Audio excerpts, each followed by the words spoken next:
The mountains do not forgive. That is the first thing you learn in Kunar province. Not from a briefing, not from a manual. You learn it the way soldiers learn most things that matter, by watching what happens when someone forgets. The Hindu Kush rises in every direction here, sharp and in different ridgelines, cutting into sky the color of cold iron. The valleys between them are narrow, the roads are thin where they exist at all. The air at this elevation carries a particular quality of silence that settles over everything like a held breath, the silence of a place that has watched armies come and go for 3,000 years and expects to watch them go again. It was October 2011 and the war was still very much alive in Kunar.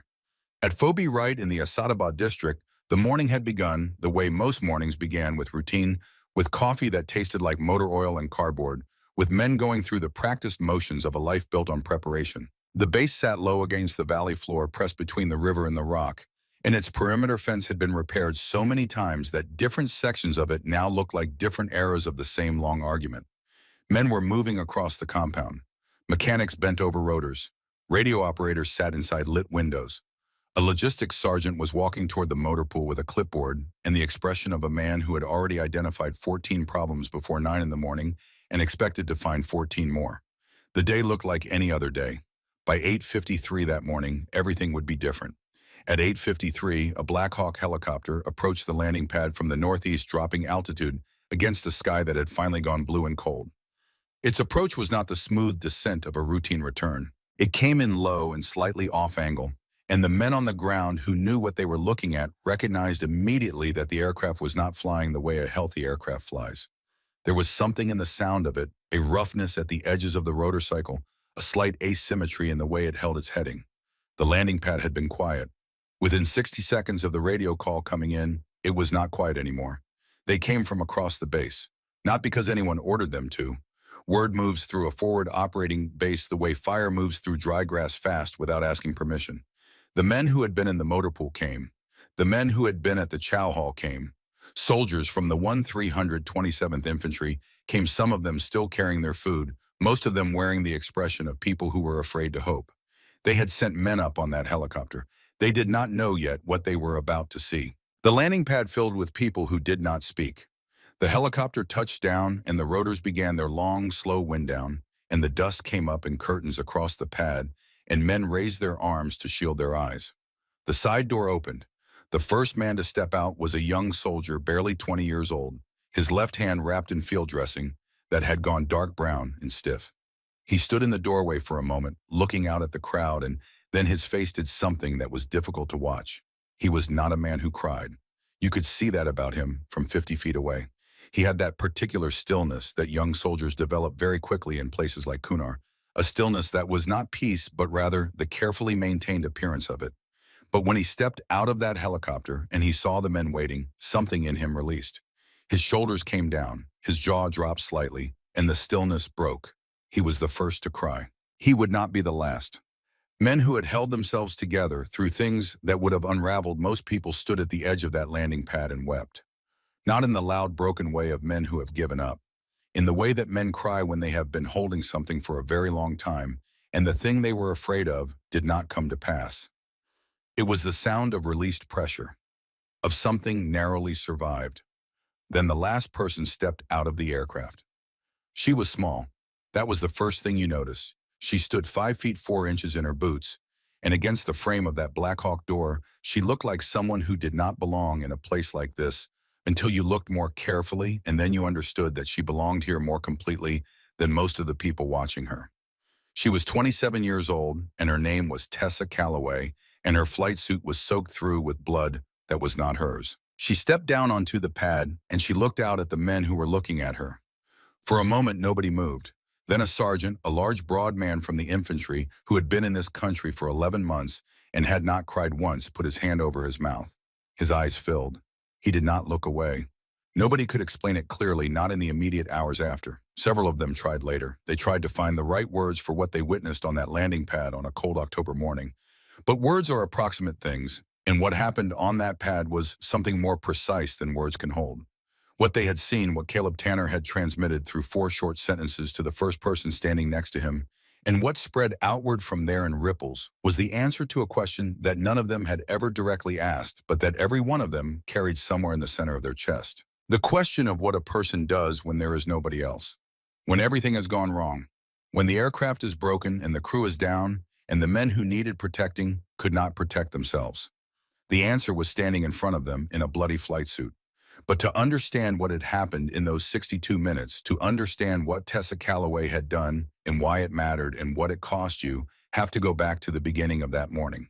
You have to go back to 5:47 when the base was still quiet and the mountains were still black against the sky just beginning to shade toward gray. Because the 62 minutes that changed everything did not begin when the helicopter left the landing pad. They began long before that. They began with a woman standing alone on a helipad reading a mountain range in the dark, remembering why she came. The helipad at FOB Blessing was nothing impressive. A flattened square of earth reinforced with wire mesh painted markers for orientation. A windsock that stood straight out in most conditions because the wind off the Peach River Valley did not believe in subtlety. There were sandbag barriers along two sides and a small maintenance shed on the northern edge where equipment was stored against the cold. Tessa Calloway had arrived at the pad at 5:47 that morning, 14 minutes before her alarm was set to go off, which was the same as every other morning she had been on this base. She stood at the western edge where the sandbag barrier was lowest, and she looked out at the mountains. In the pre-dawn, they were shapes more than objects, dark masses against the sky that was beginning very slowly to separate itself from the darkness. She could make out the general form of the ridgelines to the north and east, the way they cut and folded against each other, the places where the rock rose suddenly, and the places where it sloped more gradually toward the valley floor. She had been looking at these mountains every morning for 3 months, and she had the significant portions of them memorized the way some people memorize faces. The specific profile of the ridge at 280 degrees magnetic, where a notch in the rock line made a natural channel for wind. The high ground at about 40 degrees where the ridgeline broke into a series of stacked rock formations that offered significant concealment. The long, pale slash of exposed limestone on the eastern face of the hill that rose above the FOB's northeastern perimeter, a face that caught the first light of morning because of its angle and told you by the color and quality of that light what the wind was doing at altitude. Her father had taught her this, not in any formal way. He had taught her the way he taught her most things by standing beside her and watching and asking questions and letting the answers come from what she already knew. Warren Calloway had been a warrant officer in the 161st Special Operations Aviation Regiment, a man who had spent enough hours in the air over difficult terrain that he thought about the ground the way other people think about weather, as something to be read and interpreted factored into every plan. He had taught her to read ground the way he read it, as a pilot first, as a person who understood that what was below you determined what was possible above you. She had been 12 years old the first time he took her to the ridge behind their property in rural Tennessee and showed her how to look, not at individual trees or rocks or features, but at the overall shape of the land, the way water moved through it, the way shadow accumulated in certain folds, the way an elevated position was always in a specific geometric relationship to the lower positions around it. He had stood behind her and pointed and said quietly, "If you had to cross this without being seen, where would you go?" And she had looked and she had pointed, and he had said, "Now tell me where someone watching for you would be positioned to cut that route off." She had been 12 years old. By the time she was 16, she could do it faster than he could. She thought about that now, standing on the helipad in the darkness before dawn as she finished reading the ridgelines and let her gaze drop to the valley below. The Peach River was invisible at this hour, but she knew where it was by the sound a low constant murmur that undercut everything else present in the silence. The way a very low note is present in music felt more than heard. The FOB's perimeter lights cast a pale yellowish glow along the wire, and beyond that glow was the absolute dark of a mountain valley at 5 in the morning. She was not afraid of the dark. She had not been afraid of the dark since the age of 14 when her father had made her sleep alone in the Ridge Woods 200 yards from the house for 3 consecutive nights with nothing but a sleeping bag, a water bottle, and a fixed blade knife. Not as punishment, as education. Fear of the dark is fear of the unknown, he had told her. Then the unknown is just information you don't have yet. Go get the information. She had gotten the information. She reached into the chest pocket of her uniform and took out the photograph. It was folded once horizontally, and the fold had gone soft with handling. She unfolded it and held it in the dim light of the perimeter.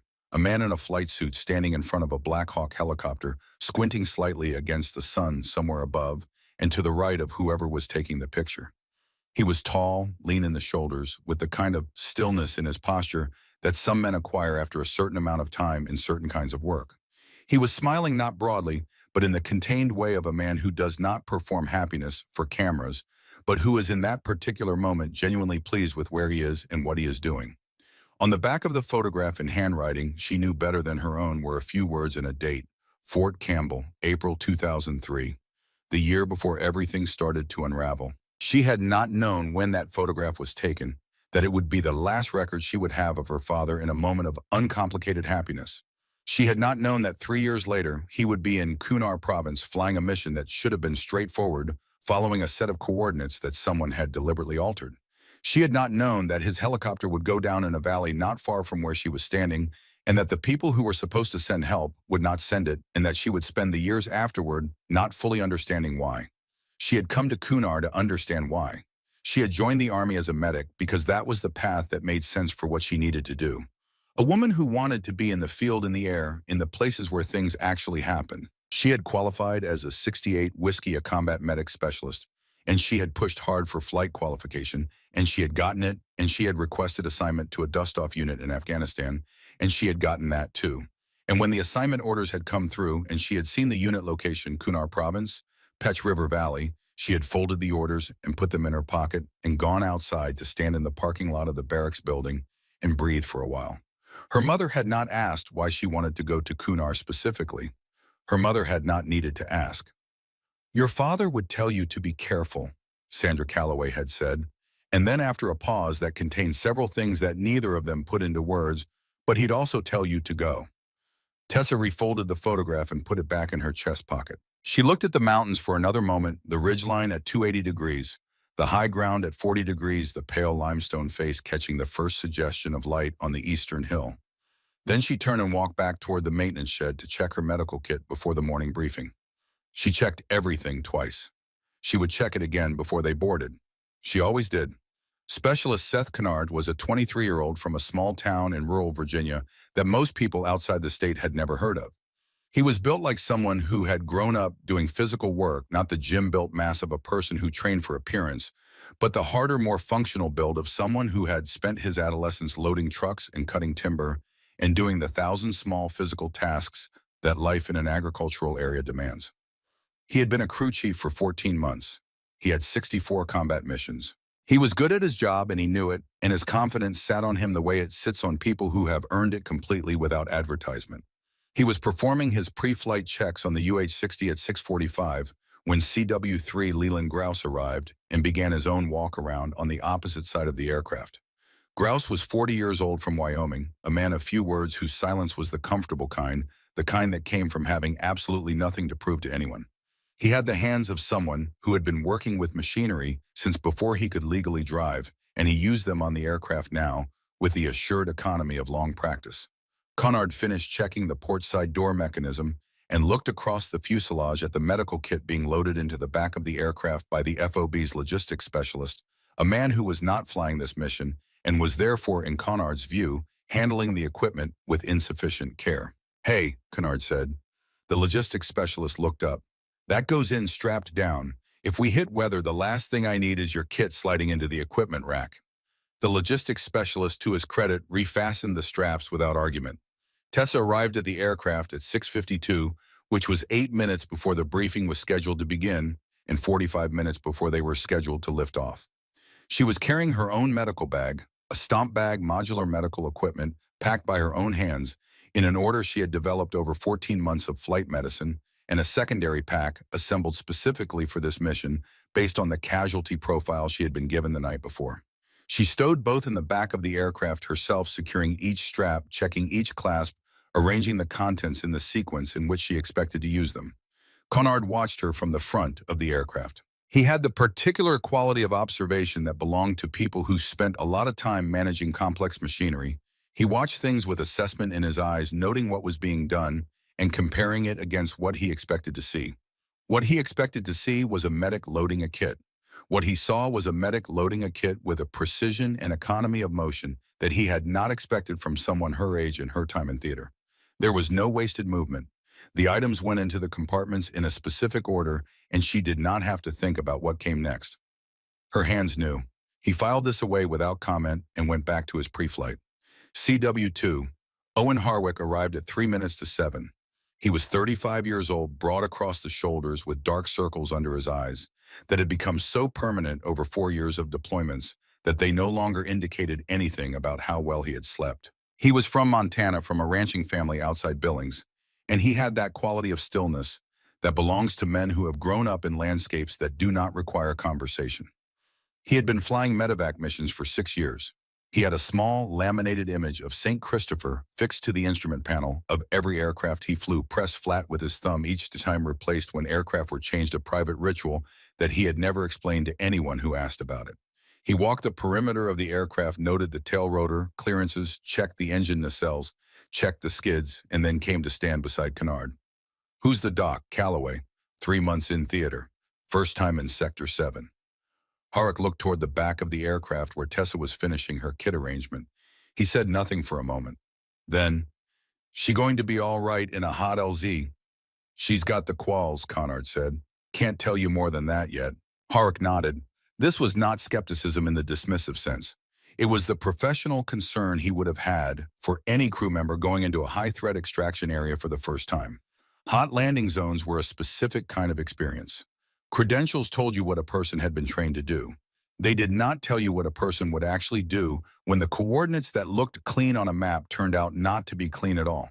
He went into the briefing at 7 o'clock with that question still open. The briefing room was a plywood-walled space inside one of the base's larger buildings, lit by overhead fluorescence that gave everything a slightly sallow cast. Physical maps covered the walls, the kind that could be read and marked without power, and a whiteboard at the front of the room held the relevant grid references already written in black marker. Folding chairs faced the whiteboard, and most of them were filled. The flight crew sat in the front row, Harwick and Grouse, Kennard, and Tessa. Behind them sat several members of the base operations staff who would be monitoring the mission, and in the back row, almost at the door, a man from the intelligence section who had the particular quality of watchfulness that intelligence people develop when they have been doing their work for a long time. He was not the most senior officer in the room, but he was the most observant, and he watched Tessa in a way that she noticed, but could not account for a steady measuring attention that went beyond professional interest. The briefing officer was a captain named Aldrin, 28 years old, careful with his language. He stood at the whiteboard and read from his notes with the focused attention of a man who understood that details mattered. "Mission is medevac extraction, priority urgent," he began. "4 casualties at grid November Kilo 4471-8823 currently held at a casualty collection point approximately 400 meters east of the Peach River in the broken terrain above the river road. Current situation element of 327th Infantry Bravo Company made contact with enemy forces at approximately 0300 this morning. Contact was sustained. The element has 4 priority casualties requiring immediate extraction. Priority 1 is a vascular wound to the thoracic cavity with suspected pneumothorax. Casualties have been treated by the unit medic to the extent possible with available equipment. Priority 1 is deteriorating and will not survive ground transport due to terrain and continued threat to the route. Request was called in at 0630. Time on target window is approximately 55 to 60 minutes from wheels up." Harwick looked at the grid reference on the whiteboard. He had flown into the general area before. He did not volunteer this. "Threat assessment," the captain continued, "is elevated. The area of grid November Kilo has had episodic enemy activity over the past 72 hours. Route Alpha into the LZ passes through a section of valley that is approximately 3/4 of a kilometer wide at its narrowest with high ground on both flanks. ISR coverage has been limited due to asset availability. There is no confirmed enemy presence along the route at this time, but there is also no confirmed absence." Grouse shifted slightly in his chair. This was the difference between clear and "we don't have eyes on it," and it was a difference that mattered. "Apache escort will be provided by Hawk 2-1. They will cover your approach from your left flank and will remain on station during the extraction. Communication will be on the standard dust-off frequency with Hawk 2-1 on the secondary. Any questions about the tactical picture?" Harwick raised one finger. "LZ configuration. Improved, used before. The unit is at the site and will be able to provide visual and smoke. There is space for 1 aircraft at a time." "1 in, 1 out," Harwick said. "Correct." Kennard leaned forward slightly. "Ground element, how many effectives?" 8. 4 are the casualties. 4 are ambulatory and armed. They will provide security on the ground during the extraction." Tessa was not looking at the whiteboard. She was looking at the map on the wall behind the captain, specifically at the topography around grid November Kilo. She was reading the contour lines the way her father had taught her to read them, not as abstract cartography, but as a description of what the ground would actually do to you when you were in it. The valley was narrow at the approach. Flying Route Alpha meant spending several minutes below the level of the high ground on both sides, which meant that anyone positioned on those ridges had a significant angle advantage on an aircraft moving through the valley floor. The LZ itself was in broken terrain above the river road. Broken terrain meant limited sight lines, limited room to maneuver, and an approach path largely dictated by topography rather than pilot preference. She filed this. She held her question for when she could see the actual ground instead of the paper version of it. The captain said a few more words about communication protocols and dismissed the room. As the crew rose and moved toward the door, Kennard fell into step beside Grouse. His voice was low, not unfriendly, simply practical. "First time in Sector 7, he said again. Grouse did not look at him. Every time is someone's first time. Harwick was the last of the crew to leave. He paused at the door and looked back at the map still mounted on the wall. At the narrow valley, at the contour lines around grid November Kilo, at the single word that the captain had not used but that experienced pilots kept in the back of their minds whenever they read terrain like that. The word was channelized. It meant that the terrain was forcing you along a path you did not choose. He put on his helmet and went to fly. The pre-flight preparation took 39 minutes. Tessa spent most of those minutes at the back of the aircraft going through her medical kit for the third time. The third pass was not about uncertainty. It was about something more fundamental, the same instinct that makes a person check the door lock twice before bed. Not because they don't believe it's locked, but because some things are too important to leave to memory alone. She went through the kit in order. Tourniquets, 6 combat application tourniquets wound tight and ready to deploy with one hand. Chest seals, 4-vented chest seals for the tension pneumothorax she had been briefed on. Nasopharyngeal airways in 3 sizes. Hemostatic gauze. Combat gauze packed tightly for hemorrhage control. Needle decompression kits. 14-gauge needles for bilateral decompression if needed. IV kits and fluid. Morphine autoinjectors. The cardiac monitor. The portable suction device. The bag valve mask. She went through each item by touch and by sight. She knew from the casualty report that priority 1 was thoracic vascular wound suspected pneumothorax. She arranged her kits so that the items she would need first were accessible first. This was not complicated. This was just practice. When she finished the third pass, she closed the main compartment and left it secured to the floor. Then she checked the restraints on the cot framework and verified that the oxygen supply valve was open and the regulator was reading correctly. She sat on the fold-down medic's seat beside the main door facing aft and looked out the open door at the pre-dawn sky, which had gone from gray to a pale flat blue, deepening as the sun came up behind the eastern ridge. Connor came around the front of the aircraft, finished with his own final checks. He stopped when he saw her sitting in the door. She was not doing anything obvious. She was sitting still, looking out, and in that stillness, there was something difficult to categorize the quality of attention that a person has when they are listening carefully to something that most people would not hear at all. "Good to go on the medical side?" he asked. "Yes," she said. "Hot LZ extractions, you've done them before." She looked at him. "Yes," he nodded. He was about to say something else when he noticed her right hand resting on her thigh, specifically on the holster secured there. Not gripping it, just resting on it. The way a person's hand rests on a familiar object without conscious intention. The contact of long habit. Most flight medics carried a sidearm. It was not unusual, but there was something in the way her hand sat on that holster that gave him a brief pause. He did not remark on it. He went around to the starboard door to complete his checks. Grouse arrived and completed his own preparation sequence with the economy of a man who had done it enough times that the actions had become purely inhabited, not thoughtless, but requiring no deliberation.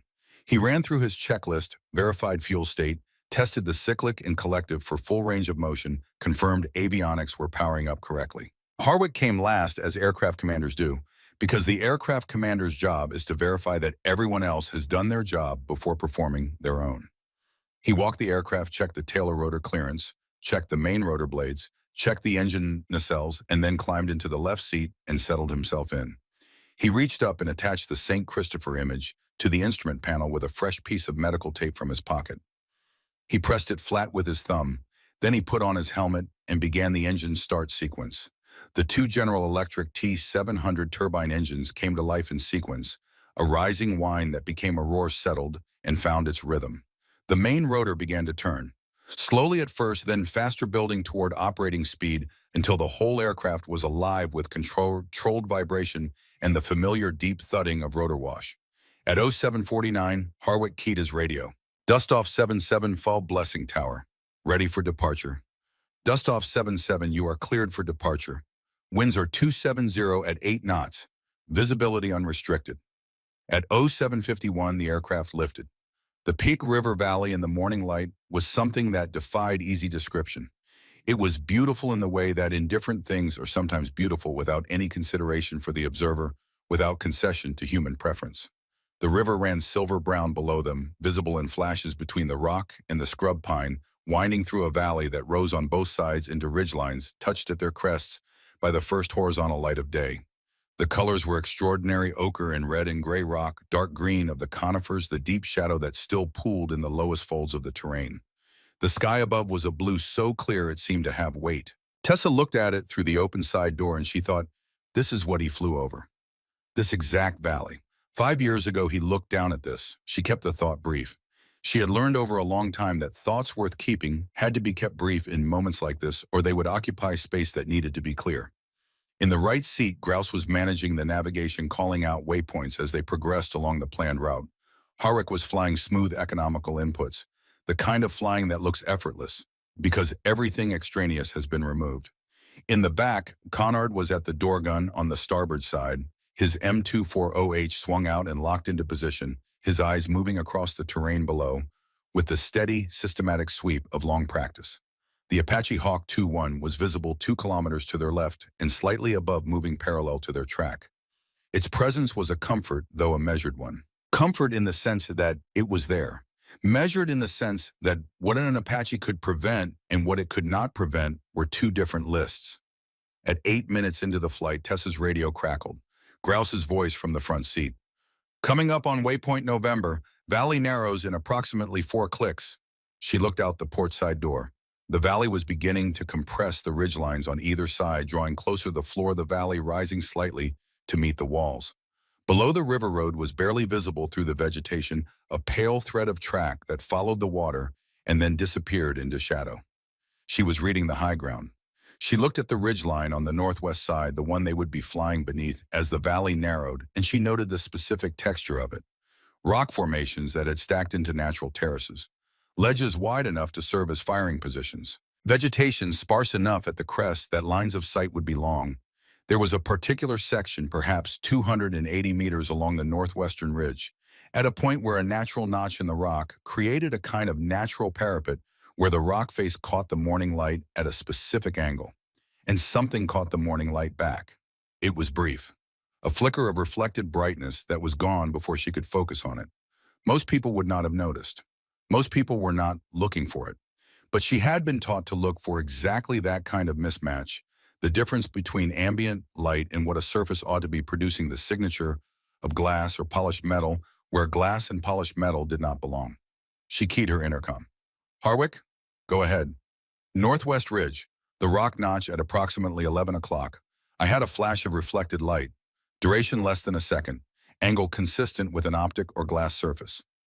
A pause. Grouse shifted in his seat. Harwick's hands did not move on the controls. His attention was already processing what she had said. Hawk 2-1 Dustoff 77, Harwick said. We have a possible observation point, northwest ridge, 11 o'clock, off our track, approximately 4 kilometers. Can you give me eyes on that position? Hawk 2-1 acknowledged and began a turn to acquire the position. For 20 seconds, nobody spoke. Then Hawk 2-1 came back. Dustoff 77, we are not acquiring anything definitive at the position described. Rock formation, natural shadow. No thermal signature consistent with armed personnel. Harwick processed this. Possible but not confirmed. He keyed the intercom. Calloway, good call. We keep our eyes open. Yes, sir. Conard looked at her from across the interior of the aircraft. He had been a crew chief for 14 months, and he had flown with many medics. He had seen people call out possible contacts before. But the way she had said it, the specificity of it, the elevation, the bearing, the angle of the reflected light relative to their track in the position of the sun. That was not the observation of someone who had glanced at a ridge and noticed something. That was the observation of someone who had been systematically reading that ridge for the last 3 minutes and knew exactly what she was looking at. He looked at her for a moment longer than he intended to. Then he looked back at his sector. She was already reading the next section of terrain. They were 16 minutes into the flight, descending to approach altitude as the LZ drew within range when Harwick's voice came through the intercom with a quality that Tessa had learned to recognize in people who had found something they did not expect. Calloway, pull up the nav display on your panel. She did. The grid reference for the LZ was displayed alongside their current track. Read me the grid we were briefed, he said. She read it from her notes. November Kilo 447188823. Now read me what the nav is showing as our current destination. She looked at the display. She read it out. The numbers were different. November Kilo 461488907. A difference of 1.1 kilometers east-northeast directly into the section of valley where the high ground pressed closest on both sides, where the ridge lines created the longest and most unobstructed lines of fire from above. Nobody spoke for a moment. Someone updated the nav database after briefing. Grouse said, his voice careful and flat. That's not a data entry error. The briefed grid and the loaded grid are different coordinates in different terrain. Someone changed it deliberately. Who has access to update aircraft nav databases on this FOB? Tessa asked. Nobody answered her. The answer was understood. Nav database updates on a FOB required authenticated access, command-level access. 1. They required someone inside the structure. Harwick keyed the radio to the FOB blessing command frequency. Viper 6 Dustoff 77, confirm LZ grid for current mission. Over. The response came in less than 10 seconds. The voice was calm, professional, familiar. Dustoff 77 grid is as briefed. What is your status? The grid the voice had confirmed was the briefed grid, not the one loaded in the nav system.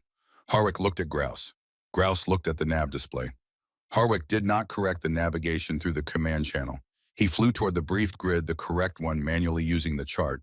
He did not transmit again. In the back, Tessa was very still for a moment. Then she continued reading the terrain because the terrain still needed to be read, and because the thing she had just understood was a problem for after the mission, and the mission was still in progress. The valley opened slightly ahead of them as they approached the correct grid. The LZ was visible now, a crease in the hillside above the river road, orange smoke rising from it, bending slightly northeast in the valley wind. 8 soldiers on the ground, 4 of them casualties. A unit that had held a position through the night and was waiting. Connard had shifted his door gun toward the northwest ridge again, tracking it methodically. His jaw was tight. Harwick keyed the radio. Bravo 16 Dustoff 77, we are 1 minute out, smoke identified. How copy? The response came from the ground, a voice steady in the way that voices get when a person has been up all night requiring steadiness and has used everything else. Dustoff 77, Bravo 16, copy. We are ready for you. Harwick adjusted his approach track. He began his descent. The landing zone was a narrow shelf of ground and broken terrain. One way in, one way out. High ground on 3 sides. Barely large enough for the aircraft usable because it had been used before, and the soldiers on the ground had cleared enough of the larger rocks from the surface to allow a landing skid to rest without the aircraft being on a dangerous angle. Harwick flew them in. Tessa unstrapped from her seat. She positioned herself at the side door ready to move. She had done this before. The moment the skids touched the ground, the moment Harwick called it, she would be moving. Connard was on his door gun sweeping. The 4 ambulatory soldiers on the ground were in position around the perimeter, weapons out facing the high ground in every direction. They had that particular posture of men who had been at it too long, bodies still running on the discipline training provides, but with exhaustion underneath it that showed in the slight slump of the shoulders. The aircraft was 6 feet above the ground, 4 feet. Harwick said, landing. Tessa went out the door before the skids fully settled. She hit the ground running, bent low beneath the rotor arc, moving toward the cluster of casualties at the far edge of the LZ, her medical bag in her left hand. The noise on the landing zone was enormous rotor wash, engine noise, the intermittent pop of small arms fire that was present in the hills somewhere in the middle distance, not directed at them, but present. The way certain things are always present in places like this. She reached the casualties. Priority 1 was a large man brought across the chest, lying on his back on a section of ground that had been cleared and padded with someone's sleeping roll. He had a field dressing pressed against his right chest, holding it there with his own hand, and the quality of his breathing, even from 3 feet away, told her several things immediately. Shallow. the affected side of the chest not expanding the way the other side was. A distinctive sound between a wheeze and a gurgle that told her the air pressure in that thoracic cavity was not what it should be. Tension pneumothorax, not suspected. Present. She was already opening her kit. The man looked up at her. He was in significant pain and managing it with the focused attention of someone who understood that losing control of himself would not improve the situation.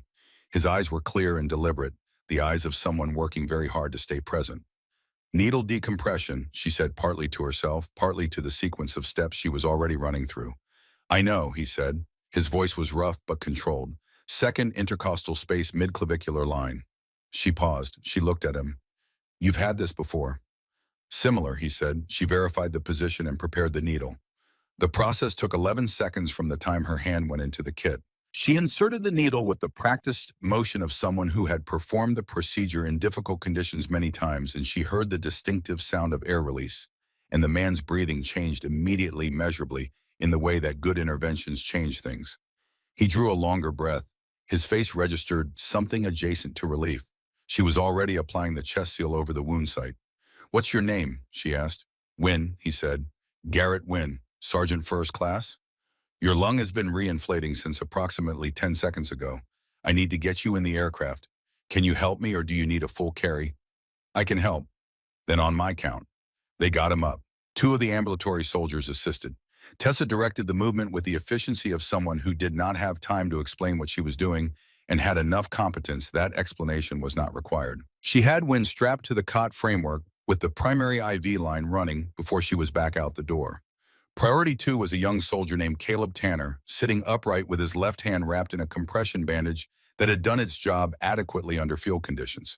He was pale but alert with the slightly too wide eyes of someone who had been running on adrenaline for 8 hours and could feel it beginning to fade. Can you walk to the aircraft? She asked. Yes, ma'am. Then walk. She stayed beside him. She was already doing the triage calculation for the remaining 2 casualties, SSG Bryce Holden with shoulder and hip wounds, PVT, Wade Eckert with severe burns to both legs, and working through the sequence of treatment priorities for the flight. Eckert was the one she would need to watch most carefully. Burns that extensive created significant risk of airway compromise if anything in his pulmonary status changed, and pain management requirements would be demanding for the full duration of the flight. She helped load Holden and Eckert with the remaining soldiers' assistance. She established an IV line on Eckert while the loading was still happening because the morphine needed to be running before the aircraft moved. She was still connecting the line when she heard it, the sound of a weapon discharging somewhere high on the northwestern ridgeline, and then the distinct hammering of Conard's M240H door gun responding, and then Harwick's voice. Hot LZ, loading now, confirm status. The RPG did not hit the aircraft directly. It hit a rock formation 15 meters aft of the tail and detonated against the stone, and the overpressure and shrapnel from that detonation caught the tail rotor assembly as it passed. The aircraft lurched. Tessa pressed herself against the aft bulkhead with one hand locked around the cot frame, keeping her body between the equipment rack and Eckert's cot. Her ears registered the sound of metal under sudden stress. Conard's M240H went silent. Not because he had stopped firing. She looked. Conard was slumped against the doorframe, his right arm hanging wrong. A fragment had found the gap between his body armor and his sleeve. He was conscious, his eyes open, but his right arm was not working. The remaining ambulatory soldiers slapped the side of the aircraft twice. Clear. Everyone's in. Go. Tessa pulled the door shut and locked it. She was already moving toward Conard when Harwick pulled collective and the helicopter lifted.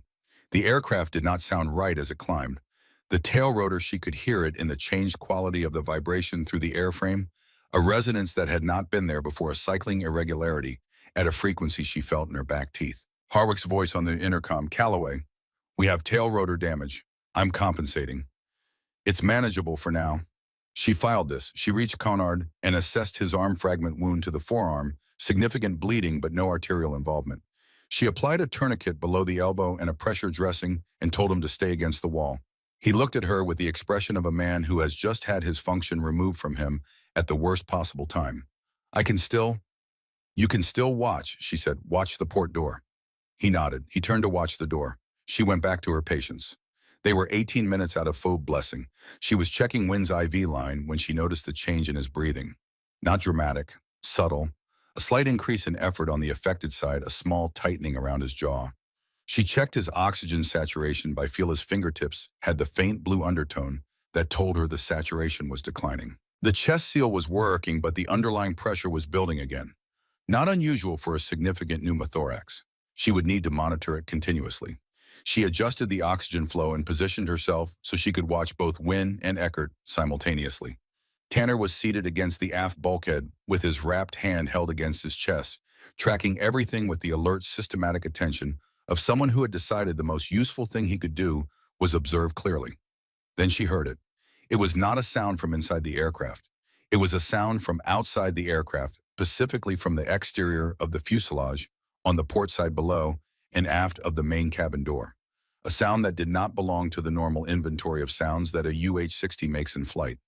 It was deliberate. It had weight behind it, metal on metal, moving upward. She looked at the main cabin door. Tanner was looking at the door too. His good hand had moved to the frame of the cot he was sitting against. The sound came again, closer now, and then at the lower edge of the cabin door window, a shape, a dark shape resolving as it moved. A hand, a gloved hand gripping the exterior frame. Tessa looked at the hand for exactly 1 second. She reached for the M9 in the holster on her right thigh. Her hand found it with the same automatic precision that it found the needle decompression kit, the chest seal the IVE line, because she had made sure of it over many years and in many different circumstances until knowing was no longer required, and the body simply went where it was supposed to go. The door began to move, and Tessa Calloway moved to meet it. The door did not open all at once. It moved in increments, the latch mechanism resisting slightly, before giving the way a door resists when the pressure on the outside is applied not with a handle, but with the brute leverage of a body pressed against the exterior frame. Tessa had the M9 in her hand, and her weight distributed across both feet, and her eyes on the gap that was opening at the edge of the door frame, and in the 2 seconds between recognizing what was happening and the door swinging fully inward, she processed the situation with a clarity that had nothing to do with calm and everything to do with the fact that she had been preparing for high-stress decisions since she was 12 years old. One hand on the doorframe, large, tactical glove, black reinforced knuckle panels. The stitching pattern was wrong for military-issue private contractor equipment purchased from specialty suppliers rather than drawn from a government supply room. That was the first thing she noted. The second was the angle. The person outside was not coming in through the door the way a person enters a room. He was coming in from below, which meant he had been climbing, had reached the aircraft from underneath, or from the side while they were flying, which meant he had been attached to the aircraft or dropped onto it from something above. This was not improvised. This had been planned before they left Blessing. The door swung in. He came through it with the efficiency of a man who had made forced entries before leading with his right shoulder body, turned to present the smallest possible profile head down, and rising as he cleared the frame. He wore a one-piece flight suit in flat black with no markings, no patches, no unit insignia. His face was covered by a balaclava, and he wore ballistic eyewear. In his right hand, held close to his body, was a suppressed submachine gun, an HK MP-7 she identified in under a second from the distinctive profile of the suppressor and the short barrel. The weapon was designed specifically for confined spaces, designed for a space exactly this size. He was approximately 200 pounds. He was 6 feet tall, which in the 4.5-foot headroom of the medevac cabin meant he came in crouched and stayed that way. He moved with the practiced economy of someone who had been in environments like this before. He was not American military. His equipment was wrong. His posture was wrong. The way he held the MP7 was the posture of someone who had been trained in systems outside the standard military instruction chain. What he was, she would understand later. Right now, she understood only what she needed to understand. He was in the aircraft and he was armed, and he was a problem that she was going to have to solve herself. She was 115 feet above a mountain valley in an aircraft with a compromised tail rotor, and a crew chief with a non-functional arm, and a pilot who did not yet know what had just come through the door. She had 4 patients and one M9 Beretta with 15 rounds in the current magazine and 2 spare magazines in the pouch on her left thigh. She had the weapon in her hand, and the right angle was not yet available because Wynne was on the cot between her and the door. She went left toward the aft bulkhead, away from Wynne, changing the angle. It was not dramatic. She stepped quickly and deliberately 2 paces that changed her position relative to Wynne and opened a firing line that did not cross his body. He tracked her. The MP7 followed. Then the aircraft moved. It was a slight correction, Harik adjusting his heading in response to the valley wind, a minor cyclic input that translated into a half-second of lateral motion in the cabin. It was the kind of motion that nobody in a functioning crew would notice because they were braced and accustomed to it. He was not braced. He was in a partial crouch, moving across an unfamiliar floor, tracking a moving target, and the aircraft's sudden lateral shift dropped his weight to the wrong foot. He corrected quickly, professionally, but with a momentary redistribution of attention. Tessa fired. She aimed low and right away from the cabin wall, away from the equipment bays and avionics conduits. She fired once fast, and the round went into his right thigh above the knee, the outer quadriceps, not the femoral triangle, not a killing shot, not intended to be. It was intended to produce pain of a specific kind, the kind that travels upward through the hip and destabilizes the base that makes standing without full weight bearing suddenly difficult. He produced a sound that was not quite a grunt, and he went to one knee. She was already moving toward the starboard side of the cabin, putting the equipment rack between herself and the MP7.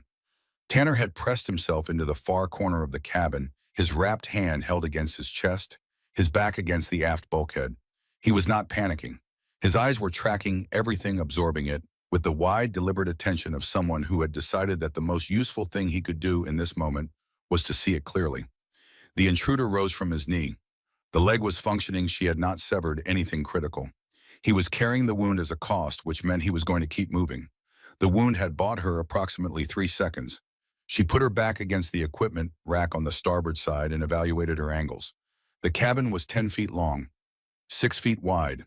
The door on the port side was open. The intruder was between her and the port door, which was also between her and Wynne.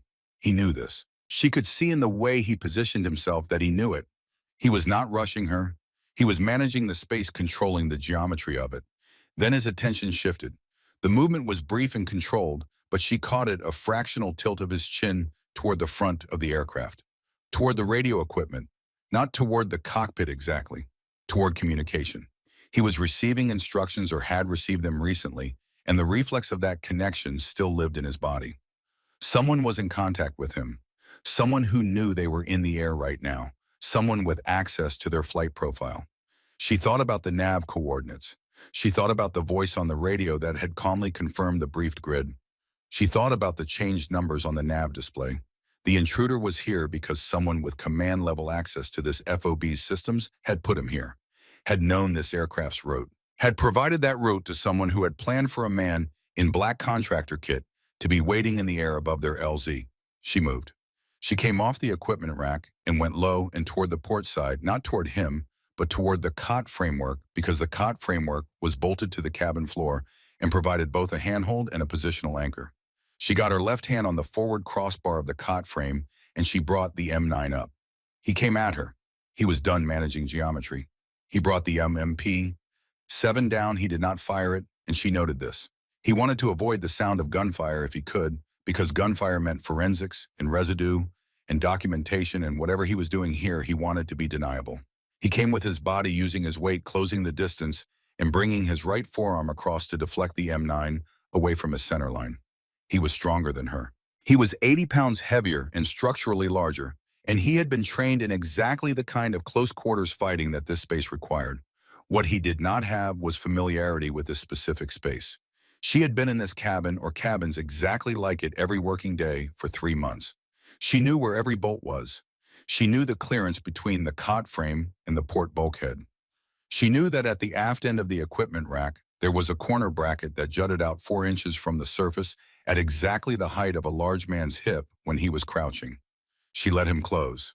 She did not fight the deflection of the M9. She rolled with it, letting her wrist follow the force of his block, which brought her a half-step left and slightly behind him.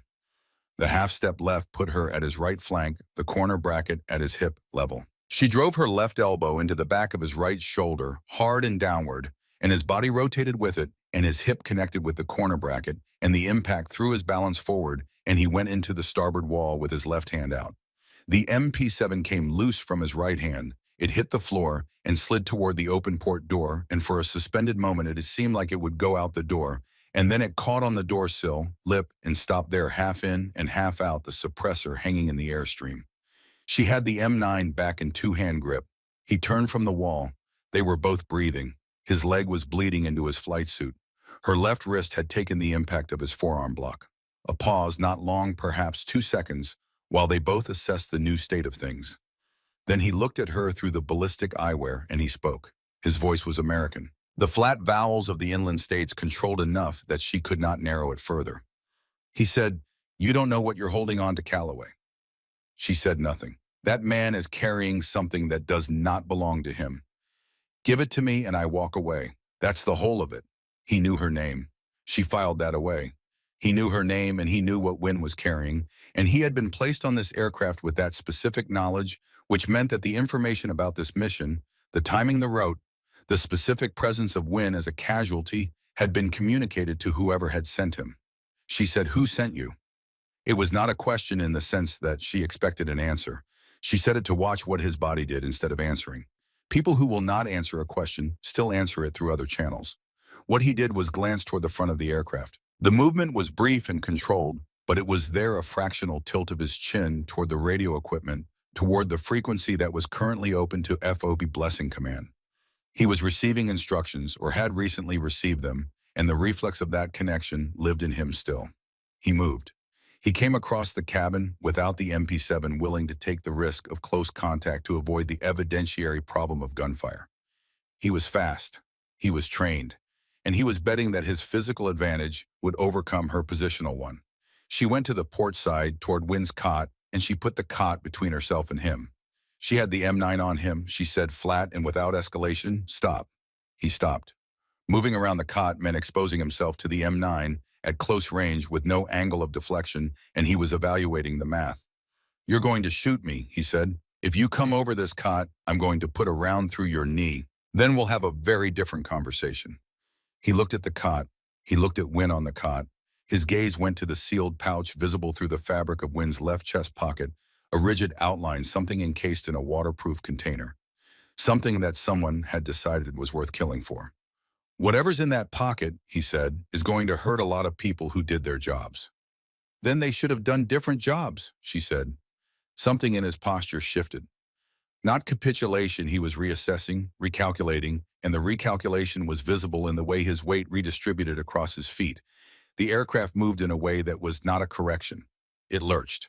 The nose dropped 2 degrees and the tail swung right, then corrected, but the correction was ragged, not the smooth input of a pilot with full authority.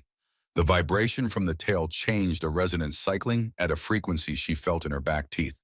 The tail rotor. It had been damaged in the LZ, and it was getting worse. The intruder felt it too. His eyes went to the ceiling, the direction of the tail, and stayed there for 1 second. That was her second. She came around the cot, not over it, but around the forward end, and she covered 3 feet of floor, and she brought her left forearm up into his chin from below, while her right hand drove his gun arm to the side. The hit was not devastating. She had the angle and the surprise, and what the hit did was force his head back and put his weight on his heels for the fraction of a second she needed. She drove him toward the open door. She could not move his full weight through 6 feet of cabin floor in a direct push. But she had the angle and she had momentum, and she had his center of gravity moving in the wrong direction, and when the backs of his thighs hit the lower edge of the door frame, he grabbed for the frame with both hands. Both hands on the door frame. Neither hand on her. Neither hand on a weapon. She stepped back. She had the M9 on him. He was half out the door, feet inside torso, outside the wind, at 110 knots, pressing against his chest in face. He was holding himself in by the grip of both hands on the doorframe and the friction of his boots on the lip. He looked at her. She looked at him. "If I let go," he said, his voice flat and factual, "I can't deploy a chute at this altitude and speed. You understand that?" "Then hold on," she said. "Pull yourself back in. Sit on the floor with your hands where I can see them." He looked at her for a moment. Through the ballistic eyewear, she could not read the specific expression, but she could read the calculation, a man determining whether there was any remaining move available to him, and concluding there was not. He pulled himself back in.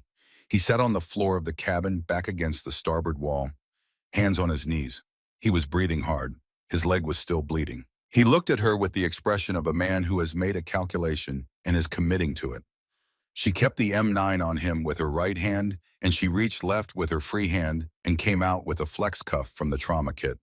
She crossed the cabin to him, staying out of arm's reach until she was directly beside him, and the angle was wrong for him to grab, and she said right hand. He put his right hand out. She cuffed it. She ran the second cuff through the floor tie-down, ring to her left, the ring used to anchor equipment during flight, and secured his left wrist. She stood. She looked at him for a moment, and she said, "If the aircraft goes down, I'll cut you loose." He said nothing. She turned back to her patients. Wynn's oxygen saturation was holding, but his color had changed slightly, and she understood what that meant in the context of his injury. The equilibrium she had established with the decompression and the chest seal was under pressure from the continued instability of the thoracic cavity. She adjusted the oxygen flow upward and kept her fingers on his wrist, counting, watching his face. Tanner in the corner had not moved from his position against the aft bulkhead. He was holding his TACSAT phone in his good hand and the screen was on. She looked at him. He looked back at her, then at the phone. Recording. He had been recording since the intruder came through the door. Maybe before. The young soldier from the 327th, 20 years old with a wrapped hand and 8 hours of sustained contact behind him, had decided on his own authority that what was happening in this aircraft needed to exist in a form that could not be denied or quietly absorbed into institutional memory. She did not tell him to stop. She turned forward and keyed her intercom. "Harwick?" The response took a moment longer than it should have. "Go." "What's your status?" Another pause. "Flying." The word stripped to its minimum content told her what she needed to know. She crossed to the forward bulkhead and looked through the small window into the cockpit. The view was partial, but she could see enough. Harwick was in the left seat. His right hand was on the cyclic. His left hand was at his side. The shoulder of his flight suit had a dark stain that was spreading with the slow, steady inevitability of blood moving through fabric. "You're hit," she said. "Left shoulder, through and through, arms still working, mostly." "How much blood?" "Manageable. I've got Grouse's kit, but I can't reach it and fly at the same time." Grouse was unconscious in the right seat, his head at an angle that indicated the concussive impact from the LZ had been significant. Breathing, not flying. Harwick was flying the aircraft with one fully functional arm, a compromised left arm, a gunshot wound she had not treated yet, and a tail rotor that was progressively failing. "What's the tail doing?" she asked. "Losing authority on the left pedal. I can compensate with airspeed, but if it degrades further, I need a surface." A pause. "There's a ridge shelf at about 4 clicks northeast. My nav shows it as potentially usable. Maybe 60 feet of clear ground. It's going to be rough. Can you do it one-handed?" "I've done worse." She believed him. She went back into the cabin and found Grouse's medical kit stowed below his seat, accessible through the gap in the bulkhead panel. She extracted the tourniquet and the pressure bandage and the hemostatic gauze. She pressed them through the panel as far as they would reach and talked Harwick through applying the pressure bandage to himself, one-handed, specific sequential instructions delivered without urgency, because urgency was not what the instructions needed. "Got it," he said after a period during which she could hear the sounds of someone applying pressure to a wound while maintaining control of a helicopter. "Good," she said. "Tell me about the shelf." He told her.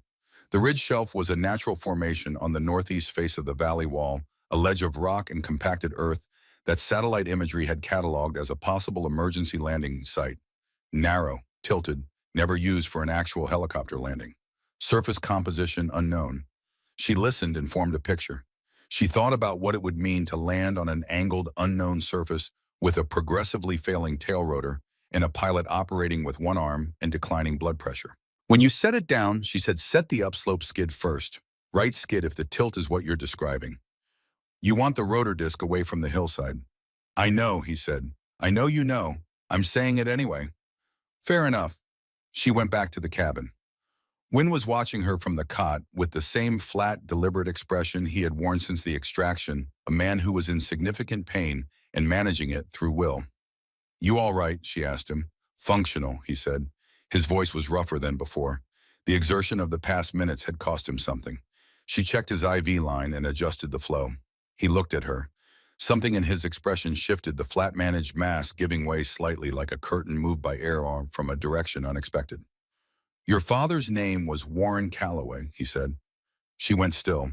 Not externally, her hands continued doing what hands were supposed to do. She went still in the internal way that experienced medical people learn, to go still when a patient says something that requires complete attention. It is not peace. It is the suspension of everything that is not directly relevant. You need to conserve. "I'm going to talk," he said. The will behind his voice was unchanged even as his body was losing ground. Because if we go down on that ridge and it goes wrong, you need to know what I know before that happens. She did not argue. She checked his saturation. She monitored his pulse. She listened. I was attached to the same asset network as your father in 2006, he said. Not same unit, same operational area, same intelligence picture. I was ISA Intelligence Support Activity. We overlapped on an operation in April of that year. He paused to manage his breathing. He was carrying something out of the province, documents from a network that had been compromised. He wasn't supposed to fly that night. The mission was pushed up 12 hours. That's when someone changed the grid coordinates. She said, who changed them?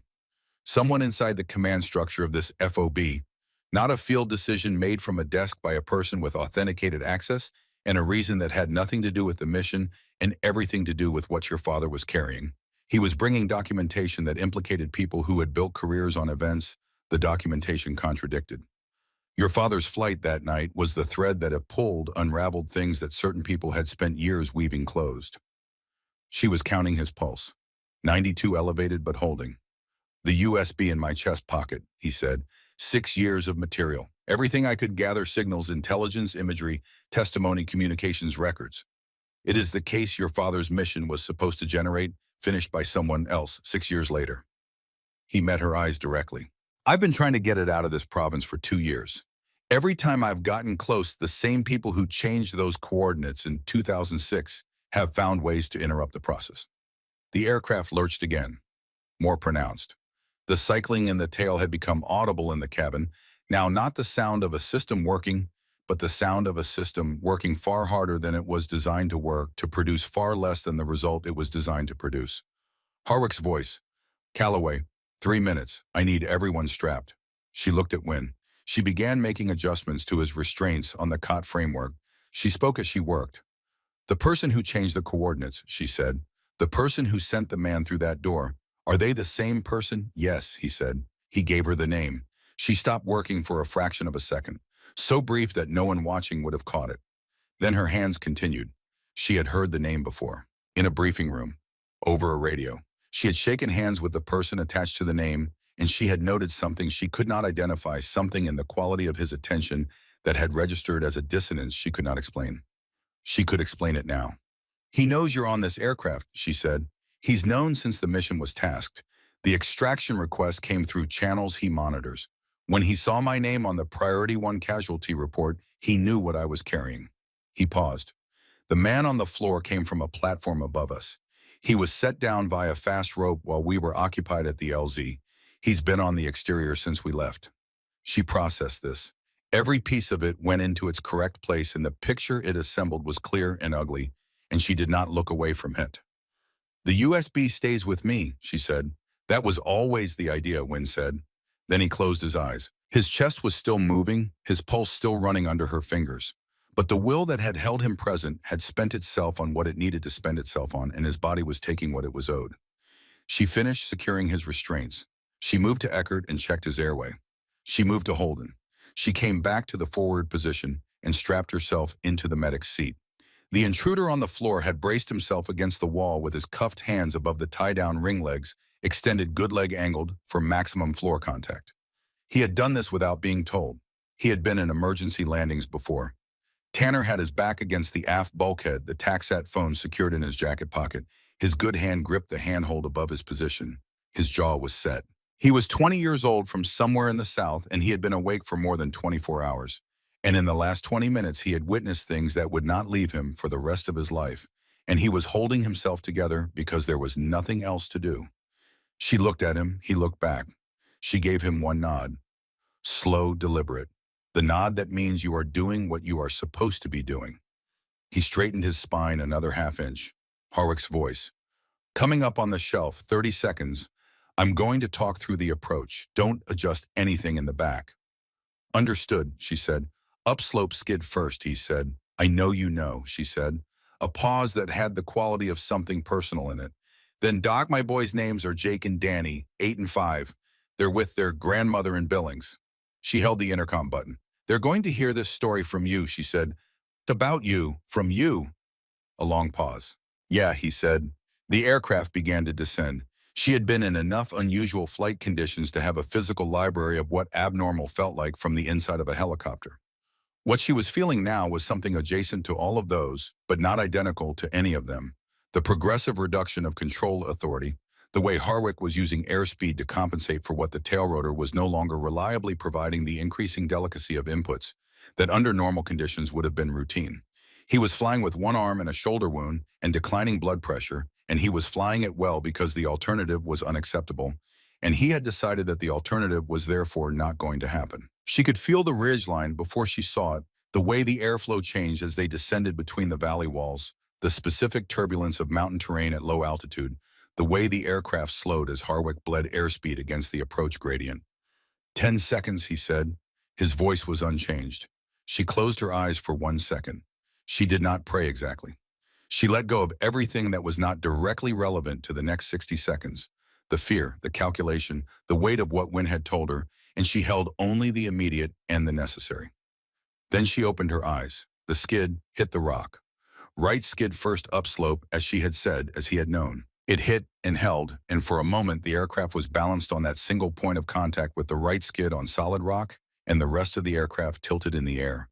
The left skid, searching, and then the nose rotated slightly, and the left skid came down and the whole aircraft settled onto the ledge with a grinding, shuddering impact that was not a crash. It was hard. It was rough. It was nothing like a standard landing. But it was a landing, the rotor wound down, the engines came to idle and then to shut down in sequence. The noise that had been constant for 42 minutes dropped away in layers, and the last layer was the sound of the wind on the outside of the aircraft, cold and continuous and very different from silence. For a moment, nobody moved. Then Tessa unstrapped herself and got to work. She was out of her seat before the rotors had fully stopped moving toward her patients with the same purposeful attention she brought to every triage. No panic in the movement, no performance of urgency, simply the correct application of focus in the correct order. Wind saturation had dropped 2 points during the landing, but was stable. Holden was still unconscious, his respiratory pattern unchanged. Eckert was awake, breathing through the pain with the focused concentration of someone who has decided that breathing is the most important thing he is going to do for the next several minutes. Tanner was already unstrapping, standing reaching for the intercom. "Can someone reach the pilot?" he said. To her. She was already moving forward. She got through the cockpit access panel, a narrow gap in the forward bulkhead, functional but not comfortable, and came into the right seat and looked at Harwick. He was still in the left seat with both hands on the cyclic, by reflex, his head forward and slightly down. When she reached across and put 2 fingers on his carotid, she found the pulse faster than she wanted, thinner than she wanted, but present and regular. She checked his pupils, equal and reactive. "Harwick." He raised his head. His eyes were clear. "We're down, oh," she said. "Yeah." He looked at her. His face had the particular quality of someone who has been concentrating at maximum capacity for an extended period and is now discovering what is on the other side of that.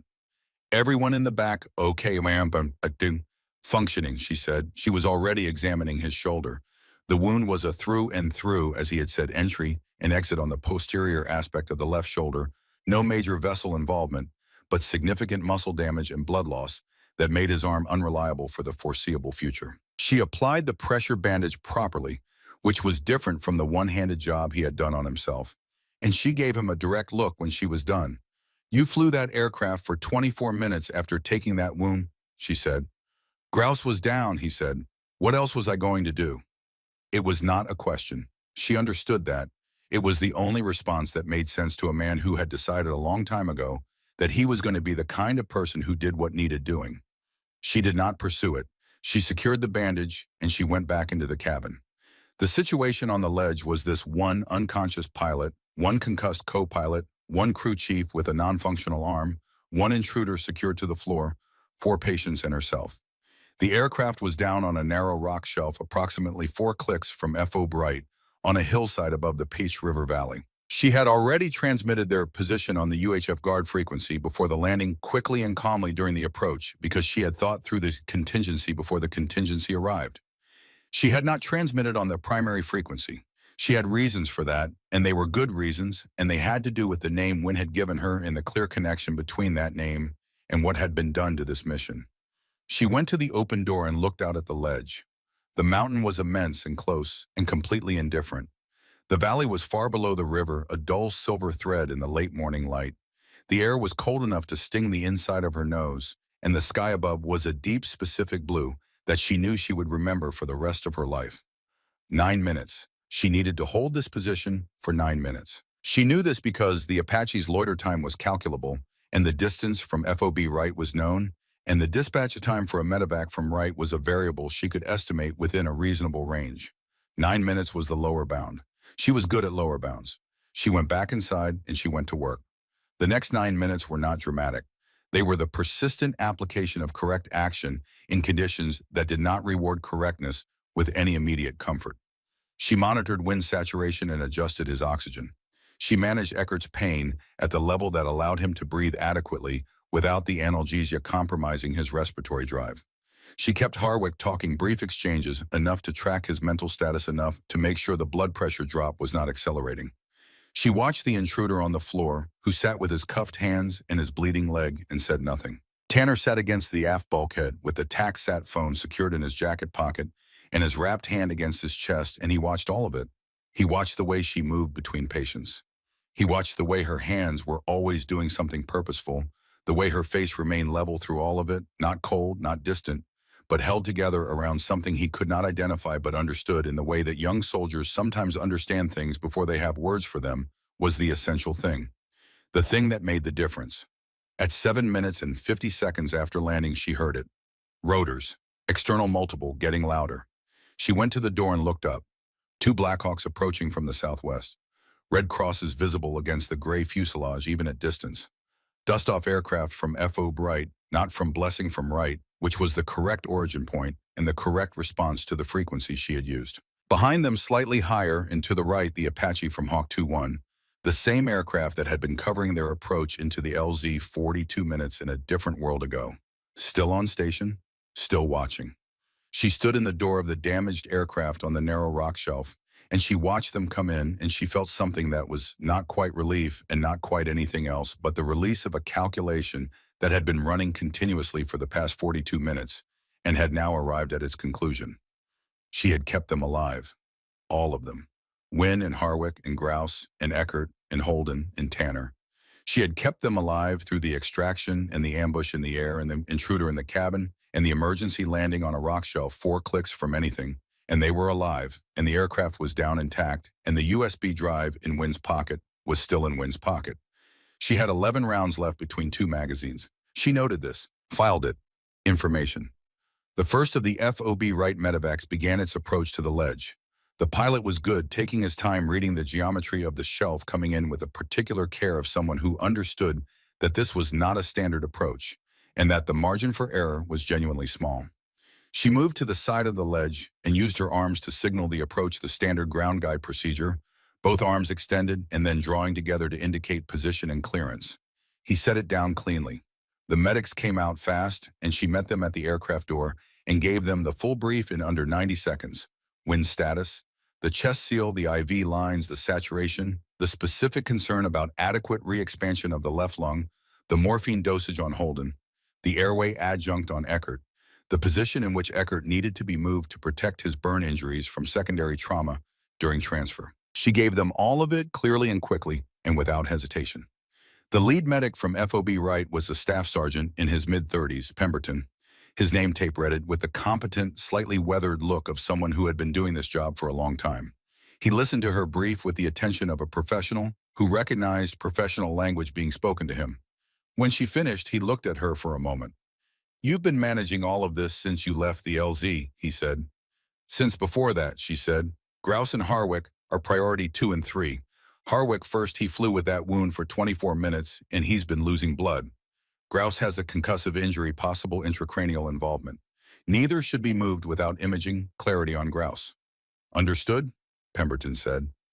He looked at the intruder on the cabin floor, at the flex cuff on the tie-down ring, at the MP7 still half hanging from the door sill. He looked back at her. His expression did not change, but something in it shifted in the way that a person's expression shifts when their understanding of a situation expands to contain something it did not contain before. "Ma'am," he said. He addressed her as ma'am even though she was a specialist and he outranked her. It was a choice and it was deliberate. "Get them loaded," she said. "We can discuss it later." She turned back to her patients because the work was not finished, simply because help had arrived. The second medevac set down on the ledge 12 minutes after the first. By then, the first aircraft was already lifting, carrying Wynne and Harwick and Grouse in a configuration that Tessa had supervised directly when on the primary cot oxygen running, IV lines secured against the motion of transfer. The chest seal checked one final time before the door closed. Harwick had been moved to a cot against his preference. He wanted to sit upright, which was what men who have been flying want to do when they stop. They want to maintain the orientation of control. She told him without argument that upright was not an option until someone with imaging equipment had looked inside his shoulder, and he lay down because she was right and he knew she was right. Grouse she moved last with the greatest care. A head injury was different from a chest wound. The visible surface told you almost nothing about what was happening underneath it. You moved conservatively, protected the cervical spine, and handed him off to neurology as quickly as the situation allowed. Pemberton had managed Grouse's movement well. She had watched from the door and had not needed to intervene. He knew what he was doing. That was the relief of one competent person discovering that the person working beside them is also competent, not the relief of rescue, but the relief of alignment. The second aircraft took Holden and Eckert. Holden was still unconscious, which remained concerning, but within expected parameters. Eckert was awake and increasingly coherent, the adrenaline and analgesia settling into a kind of managed pain his body was learning to navigate. When they moved him to the second aircraft, he looked at her from the cot. "Thank you, Doc," he said, carefully, deliberately, a person spending words that cost something. "You did the work," she said. "I managed the variables." He almost smiled. Then he was in the aircraft and the door was closed. The intruder was loaded last in flex cuffs with Pemberton sitting across from him in the utility aircraft that arrived third. A warrant officer had also arrived to assess the damaged UH-60 for recovery. A captain from FOB Wright's staff section stepped off the same aircraft, young for a captain, early 30s, with the careful expression of someone who understood he was stepping into a situation he did not fully understand. "Specialist Calloway," he said. "Sir," she said, "walk me through what happened." She walked him through it. Thorough, sequential, precise language, no editorializing. The LZ, the contact, the damage to the aircraft, the intruder, his appearance, equipment, his stated purpose. The specific moment his attention went to the radio equipment. The nav database discrepancy she and Harwick had discovered before the LZ. Landing on the ledge. Wynn's disclosure. The captain listened. He wrote in a small notebook. He asked two clarifying questions, both of which were good. When she finished, he looked at his notes. Then he said, "The name Sergeant First Class Wynne gave you. The individual he's attributing responsibility to." "Yes, sir." "You're certain of what he said?" He said it twice. He was in pain and losing blood, but he was cogent. He knew what he was saying, and he knew why. The captain pressed the tip of his pencil against the page. "I need you to write this up formally as soon as we're back at FOB Wright. Everything you've told me, signed and dated with a request that it be transmitted to Division G2 concurrently with the Apache footage and whatever specialist Tanner has on his TACSAT. That was already my intention, sir." He looked at her with the expression of a young captain encountering someone operating several steps ahead of him. "Right," he said. "Let's get you back." She was the last person to leave the ledge. She stood at the edge for a moment, and she looked out at the valley, at the river below, at the ridgelines holding their shadows at the sky. 62 minutes. One extraction, one ambush in the air, one emergency landing on a rock shelf with no name. 6 people delivered alive. Her father had flown this valley. She was leaving it. She turned and boarded the aircraft, and the ledge was left behind, and the mountains held their silence, as they always had, as they would long after everyone involved in this particular morning was gone. F.O. Bright was 34 kilometers southeast of Blessing, situated in the Kunar River Valley, where the terrain was marginally less compressed and the valley walls slightly farther apart. It was larger than Blessing, better resourced with a proper surgical facility that had an operating room and an anesthesiologist and the kind of equipment that a tension pneumothorax patient needed after a chest seal and a needle decompression. The flight from the ridge to FOB Wright took 11 minutes. During those 11 minutes, Tessa sat in the utility aircraft and she let her mind go quiet for the first time since the morning briefing. Not fully quiet, there is no fully quiet for a person who has spent 42 minutes in the conditions she had been in. There is a kind of managed quiet, the deliberate suspension of processing the decision to stop analyzing for a defined period and let the immediate mechanics of breathing and existing do their work without narration. Her father had taught her this too. After a hard day on the range, after a long training session, he would sit on the porch with her and they would not speak, and he would say afterward that the silence was part of the work, that the mind needed what the land needed after a hard season, a fallow period brief and deliberate before the next planting. She had 11 minutes. She used them. The aircraft came in over the southern wall of FOB Wright, and the pilot brought it down with the easy authority of someone who had made this approach many times. The landing pad at Wright was larger than the one at Blessing, better marked with a permanent perimeter of sandbag barriers and a wind indicator showing a steady cross component from the northeast. She did not see the crowd immediately. She was looking at the surgical facility entrance, where she expected to see the medical team managing the transfer of Wynn and the others. The first medevac had landed approximately 25 minutes ahead of them, enough time for initial triage and to get Wynn into the operating room if the surgical team had been ready. They had been ready. The movement at the surgical entrance was the controlled urgency of a team that had received its pre-notification and prepared accordingly. Then she looked at the landing pad itself. It had filled. Not gradually as it might if someone had called an assembly. In the specific unplanned way that forward operating bases fill towards significant events, people arriving from different directions and different tasks, drawn by the transmission of information through the informal channels that exist in every military installation and carry certain categories of news faster than any official system. Word had traveled from the Apache pilot to the FOB Wright radio operator, to the first person the radio operator had spoken to after logging the transmission, and from there it had spread the way. Such things spread in confined communities where everyone's life is entangled with everyone else's. Soldiers from the 327th Infantry who had been at FOB Wright since the previous day, men who had not been in the contact that their Bravo Company element had made, who had been here managing logistics and communications, and the 100 small tasks that sustained forward operations, who knew that 4 of their people had gone out on that medevac and had been waiting for word of what happened. Those men were at the front of the crowd, some of them still carrying the tools of whatever they had been doing when the word reached them.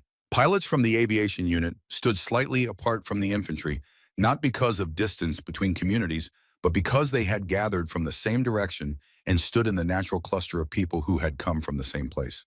They understood what had happened to this crew in the way that aviators understand these things directly, without abstraction, with a specific knowledge of what a compromised aircraft felt like from the inside. Medical staff from the surgical facility who were not needed in the ORR, supply clerks, communications operators, mechanics from the motor pool, the man who ran the chow hall, 2 interpreters from the intelligence section. They were there because the human impulse toward witness is not limited by job description. Nobody had been told to be there. Nobody had been ordered into formation. They were just there. The utility aircraft settled onto the pad, and the rotors began their wind down, and the door slid open. Tanner came out first.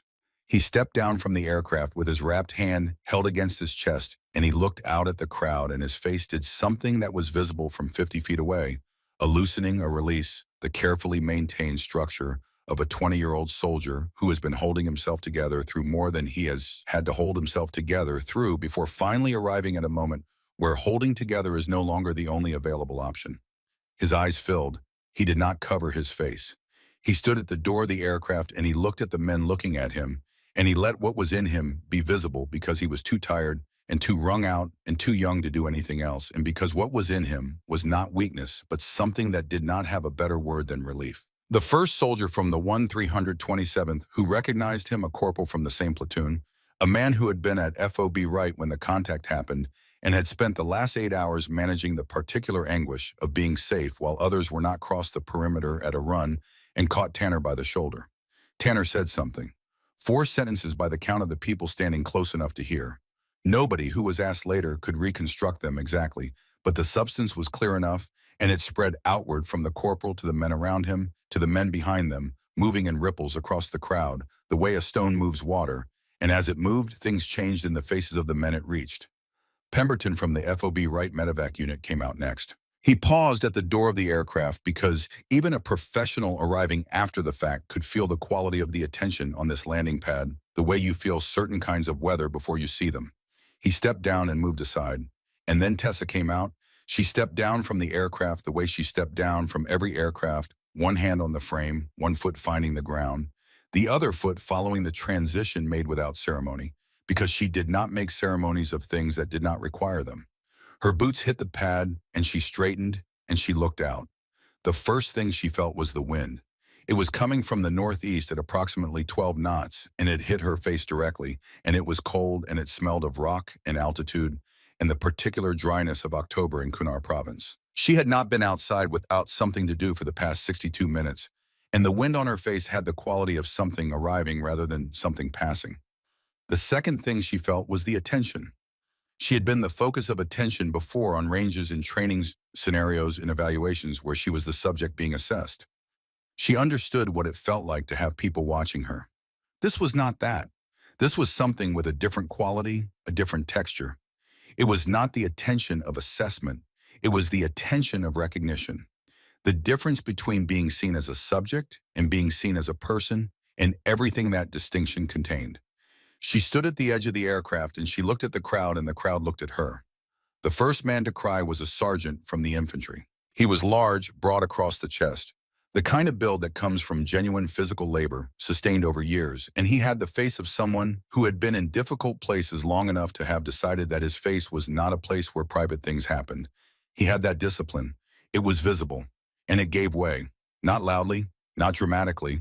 His jaw tightened in the specific way that jaws tighten when something is pushing from behind the face and the face is not strong enough to hold it, and then his eyes filled, and he did not look away. He stood at the edge of the landing pad, and he wept without moving. The man beside him saw it happen, and then the man beside him.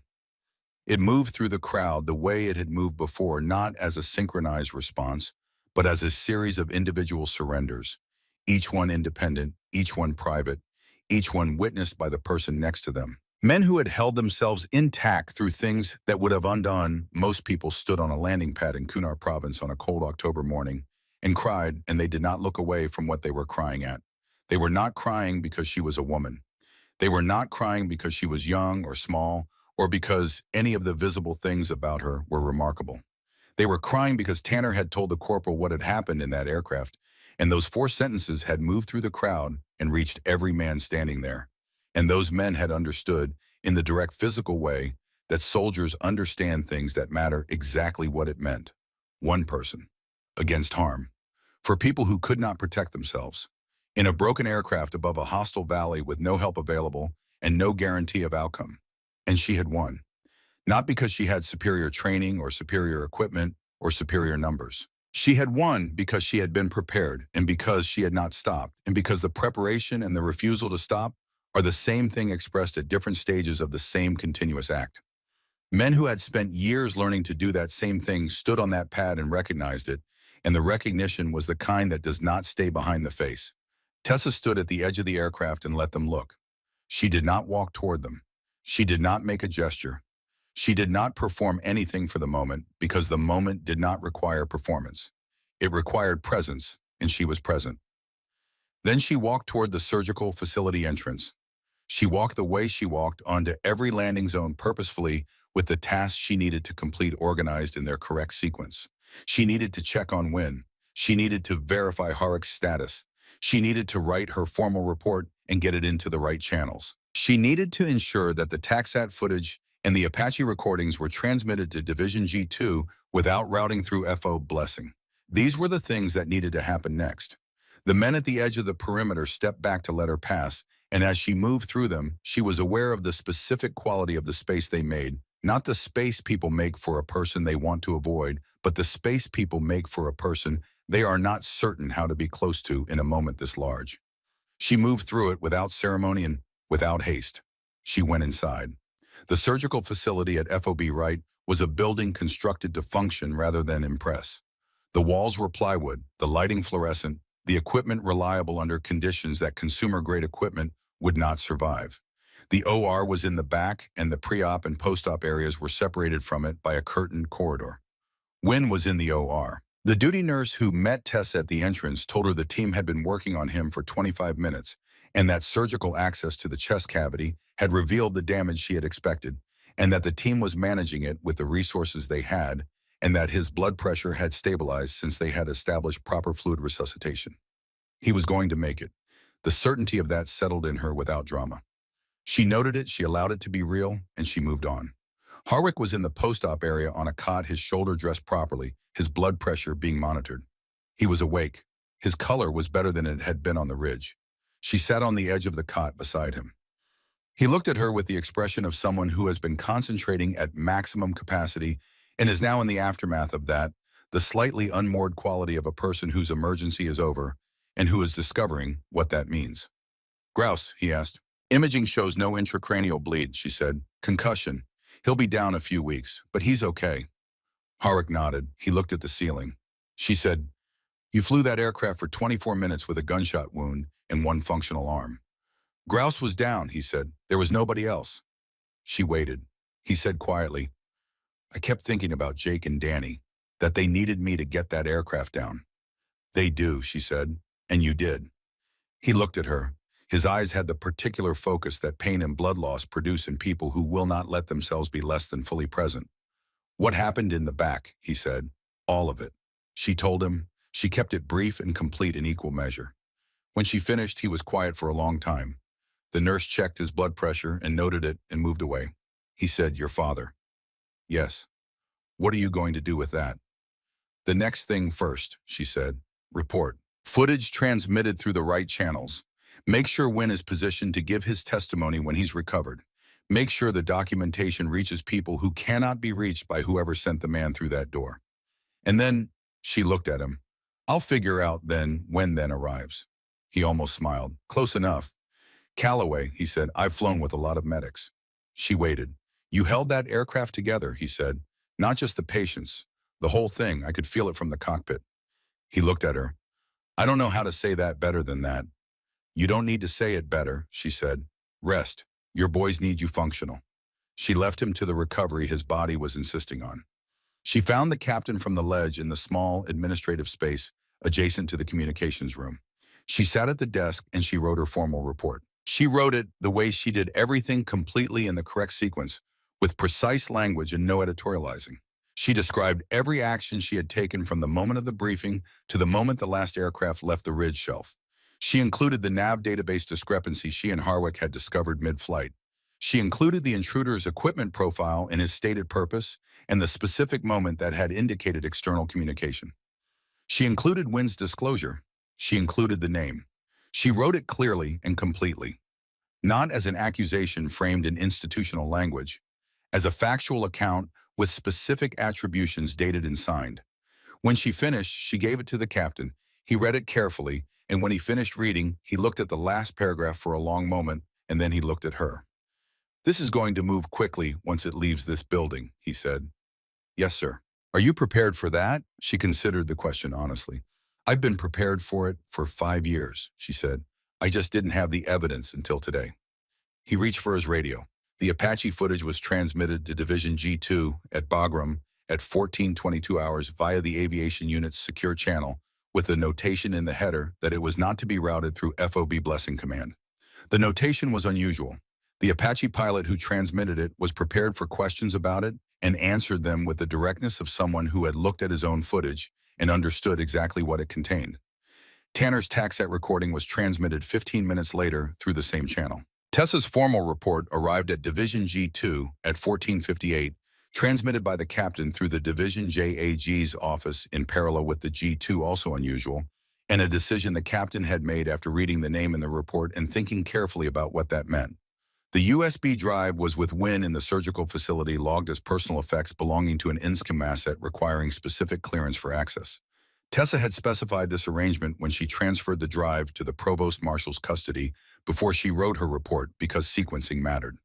At 16:40 hours, a CID agent arrived at FOB Wright by helicopter from Bagram. He was a chief warrant officer, mid-40s, with the patient and unremarkable manner of someone whose work requires patience and the deliberate management of outward appearance. He reviewed the documentation. He asked Tessa 2 specific questions, both of which she answered directly. Then he used the FOB Wright Secure Communications Facility to make a call she was not party to and did not need to be party to. She sat in the waiting area outside the communications room and waited. That evening, at a time and through a process she was not present for and did not witness, an officer at FOB Blessing was placed under a formal investigative restriction that limited his communications and his movement, and that would be followed in the weeks and months ahead by processes considerably more consequential. The restriction was applied by people with the authority to apply it based on documentation that had moved through the correct channels during the preceding hours, and it was applied completely. It held. Some things hold when you put them in front of the right people with the right documentation. That is not guaranteed. It is not the norm. But it happens, and when it happens, it matters. And the reason it happened in this case was because a 27-year-old flight medic had made certain on a rock ledge in Kunar province, with an unconscious crew and 4 patients around her, that the documentation got to the right people through the right channels before anyone had the opportunity to redirect it. She had known this was necessary before the aircraft landed. She had made the decision in the air when she identified the communications pattern in the intruder's body language, and she had acted on it without deviation, because decisions that require deviation between the making and the execution are decisions that do not survive their execution intact. Her father had taught her this too, not in those words, in the way he taught her most things, by showing her what it looked like in practice. She did not find out about the man who had been standing at the edge of the landing pad crowd until the following morning, Tanner told her. He had noticed the man during the crowd scene and had registered something specific about him. The man was not behaving the way everyone else in the crowd was behaving. He was not moving forward with the general momentum. He was not reacting visibly to what was happening. He was standing at the far edge of the perimeter, near the sandbags on the eastern side, and he was watching with the quality of attention that was different from the attention of the soldiers around him. It was the attention of someone who had already known most of what was happening and was watching to confirm the part he had not known. Tanner had noted him, and then the moment had absorbed his attention, and he had forgotten about the man until he was reviewing his TACSAT footage the following morning, and he saw at the edge of the frame the figure standing apart from the crowd. He described the man to her. 50, perhaps 52. Civilian clothes chosen with care. Not the careless civilian dress of a contractor living on a FOB, but clothes selected deliberately with the specific purpose of being unremarkable. He had been standing in a position that gave him a clear view of the aircraft door and of Tessa as she stepped out, and he had been standing there the entire time, and when the crowd began to disperse, he had walked away in a direction that Tanner had not tracked. She listened. She filed the information in the place where she kept things that were not yet resolved, but needed to be held in a state of readiness for when they became relevant again. They became relevant again that evening. She was sitting on the steps outside the post-op building in the hour when the light was going horizontal and the mountains were taking on their evening colors, amber and violet, and the first deep blue of coming night. She was not doing anything in particular. She was sitting the way she sat on the helipad each morning, present, quiet, letting the moment be what it was. The man sat down beside her. He did not ask permission. He did not introduce himself. He sat down with the ease of familiarity that has nothing to do with the specific place and everything to do with the specific activity, the ease of someone who has sat in many uncomfortable places and has long since stopped expecting them to be comfortable. He was the age Tanner had described. Silver gray hair cut short. His clothes were what she would have categorized as deliberately unremarkable. His hands on his knees were still, and his posture was the posture of someone who was neither tense nor relaxed, but simply present, which was its own category, distinct from both. He looked at the mountains. She looked at the mountains. He said, "You did good work today." She said nothing. "Wynn has been trying to get that documentation out of this province for 2 years," he said. "He came close twice before. This is the first time the chain has held." She waited. "The people who sent the man through your door are going to face what's coming to them. Not because of today alone, but today was what made the case complete." She said, "Who are you?" He considered the question in the specific way of someone deciding not which version of the truth to tell, but how much of it to tell in this particular moment. "Someone who has been watching this situation for a long time," he said. "Longer than Wynn, though Wynn didn't know that. I work for an organization that does not benefit from having its name in reports, which is why my name is not in any of yours." He looked at her. "I was at the landing pad this afternoon. I've been on this base since 0600. She said, "Why?" "Because I needed to confirm that what I've been doing for the past 3 years was going to produce the outcome I believed it could produce. Because there are people I work with who are skeptical, and skeptical people require evidence." He paused. "You were the evidence today." She looked at him directly. "My father." He held her eyes. He did not look away from the directness of the question. The answer had weight in it, and he did not pretend it did not. He reached into the inner pocket of his jacket. He took out a photograph. He held it out to her. She took it. It was a developed print processed through specific equipment rather than printed from a consumer device. The image was taken from distance, a long lens, the edges slightly compressed by telephoto compression. It showed a man standing in front of a low stone building somewhere in mountain terrain. The surrounding topography was not Kunar. The rock formations were different, the vegetation sparse, in a way that suggested higher elevation and a more northerly latitude. Pakistan, possibly. Or the border region, somewhere in the range of the Karakoram. The man in the photograph was standing in profile, partly turned away from the camera. Thinner than the man in the Fort Campbell photograph she carried in her chest pocket. Hair longer. A beard.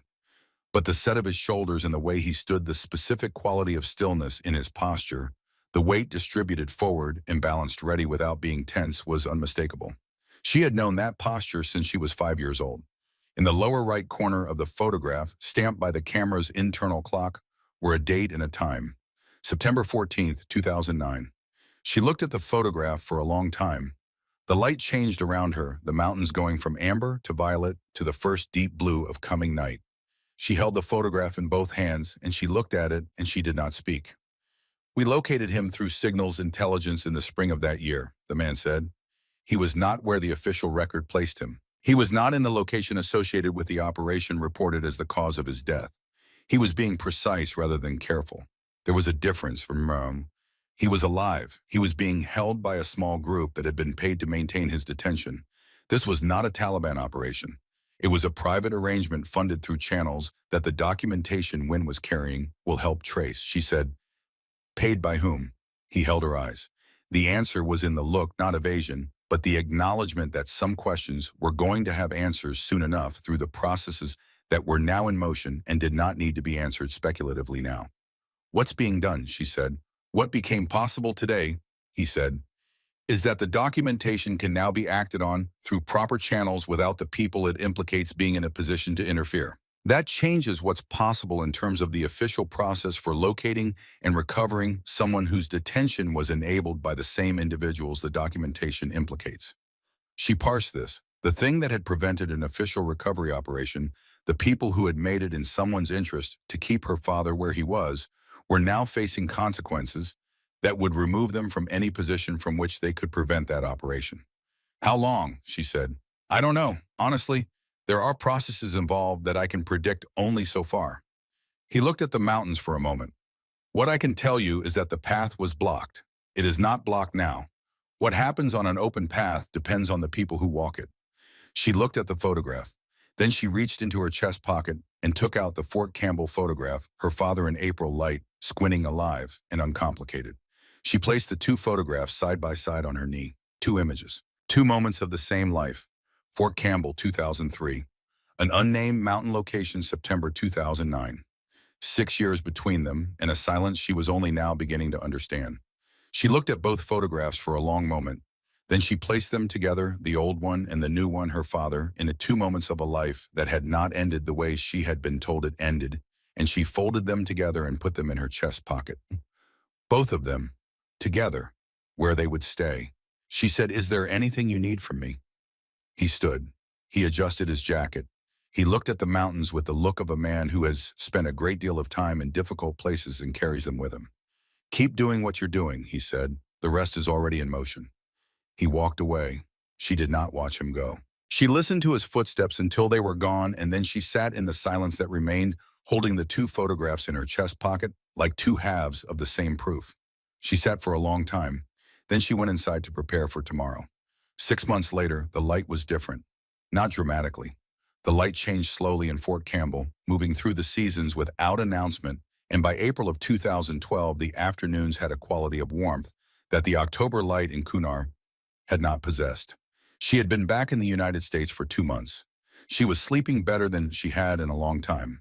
The dreams that had occupied the edges of her nights for 3 months in Afghanistan, not nightmares precisely, but the active, unresolved processing that manifests in sleep, when the waking mind has not had sufficient time, had quieted to an occasional residue present sometimes in the first moments of consciousness and gone when she was fully awake. The investigation that had begun on the day the medevac landed had moved through its stages with the particular pace that military justice moves, not fast by civilian standards, but steadily and without the interruptions that had characterized every previous attempt to bring the relevant information into the relevant processes. The individuals named in Wynn's documentation faced proceedings that were ongoing and that she followed from a distance as a named witness through communications with JAG officers managing the case. Wynn had been medically evacuated to Landstuhl Regional Medical Center in Germany 6 hours after the surgery at FOB Wright, and from there to Walter Reed in Washington, and he had spent 11 weeks in recovery and had emerged from it with the scar he described as a reasonable trade for everything it had cost him to acquire it. He had given his formal testimony to the Senate Armed Services Committee in closed session in February. The proceedings were classified at a level that restricted public disclosure, which she had expected and understood. The machinery of these things moved in the spaces that accountability required, and those spaces were not always visible. Harwick had flown again in April, his first flight after 4 months of recovery and physical therapy and the kind of patience that does not come easily to pilots. He had called her the day before. "Doc," he said, "I need to hear your voice before I get back in the aircraft." "Fly," she said. "You know how to fly." "Yeah," he said, "I do." He flew the next morning. He sent her a brief message afterward. No sentences, just the coordinates of Fort Campbell and the time and the altitude he had reached on his first post-recovery flight. She looked at the number and she understood what it meant to him, how high it was, what it represented to be that far above the ground again, on the other side of everything that had happened. Grouse had been cleared for return to flight duty 6 weeks before Harwick, his concussion having resolved cleanly without the complications that had been possible. He had called her when his clearance came through. He was not a man of many words. He said, "Callaway?" She said, "Grouse?" He said, "Good." She said, "Yeah." He said, "Okay then." And he hung up. Conard had been back in the rotation for 4 months. His arm had healed well, the fragment wound closing cleanly without infection or nerve damage. He had been assigned as crew chief on Harwick's aircraft when Harwick returned to duty, which was an arrangement that neither of them had requested officially, but that the assignment process had produced as if by logic. She had heard from Pemberton, the FOB Wright medic, that the two of them were operating as smoothly as if they had been flying together for years. Tanner had been medically evacuated 2 days after the landing, his hand injury requiring a level of surgical repair that FOB Wright couldn't provide. He had spent 3 weeks at Landstuhl and then 4 months stateside for rehabilitation and evaluation. He was back in theater now with the same unit with a hand that worked at approximately 92% of its previous capacity, which he described in the interview that a journalist from a major newspaper had requested and that the Army had approved with specific parameters as pretty good for a hand that almost wasn't there. The journalist's article had been the careful kind, the kind that respected the classified elements while conveying enough of the story that the people who needed to know would know. Tanner's name was in it. Wynn's was not by agreement. Tessa's was not by her own request. The article described what had happened on that aircraft in October 2011 in general terms that were accurate without being specific. And it had been read by enough people in enough places that certain things became harder to deny that had previously been easy to deny. That was enough. That was what it needed to do. She was standing in front of 16 people on a Tuesday morning in April when the notification arrived on her phone, a message from the number she had been told to watch, the number attached to the man who had sat beside her on the steps outside the post-op building and given her a photograph in the fading light. The message was short. It contained a set of coordinates and a date 2 weeks from now and 4 words. "We are moving forward." She read it twice. She put the phone in her pocket. She looked at the 16 people in front of her. They were a range of ages and backgrounds and experience levels. The youngest was 22 from Oregon, with the specific directness that people from the Pacific Northwest sometimes have. The oldest was 31, a former EMT, who had come to the Army later than most. They were all smart. They were all serious. They had the quality of people who had chosen this specific work, the combination of medicine and proximity to violence, the particular terrain of saving lives in places designed to end them, because something in them was drawn to it in a way they did not always have full language for, but that was real and would serve them when everything else was insufficient. The course was called Integrated Combat Medicine. It was 14 days residential for flight medics who had completed their initial qualification and were preparing for their first deployment to a combat theater. The curriculum covered standard TCCC at advanced level flight-specific medical management in a section that had not existed in any prior flight medic curriculum and that she had written herself. The section was called Decision-Making Under Degraded Conditions. It was not about tactics. It was about the specific mental and physical processes that determine what a person actually does when everything that could go wrong has gone wrong, and there is nobody else available to make the decision. It was about the difference between training and performance, between knowing what to do and doing it in conditions that training does not fully simulate. It was about the gap, the real gap, the one that nobody talked about enough between the person who goes to the field and the person who comes back. She had written it from experience, all of it from experience. On the first day of the course, she had asked the class a question. She had asked them to consider a scenario. You are the flight medic on a medevac aircraft that has taken damage and is inbound to a forward operating base with injured crew and critical casualties. You are alone in the medical cabin. The crew chief is incapacitated. The co-pilot is unconscious. The aircraft commander is flying with a wound you cannot treat until the aircraft is on the ground. In this scenario, what is your job? The answers had been thoughtful. Some of the students had focused on patient management. Some had focused on communication with the aircraft commander. One had talked about force protection considerations. One had talked about documentation. She had listened to all of them. Then she had said your job is everything, not in sequence, not in priority order. Everything simultaneously in the order that the situation actually presents it to you, which will not be the order that any manual or any scenario has prepared you for. Your job is to be the thing that holds when everything else has stopped holding. Can you tell us more about that? The 22-year-old from Oregon had asked. She had told them, not everything, some of it was still classified, and some of it she held close because it was hers, and it was not yet ready to be anyone else's. But enough to make the gap visible, enough to let them understand that the gap existed and that crossing it was possible, and that the crossing looked like something specific.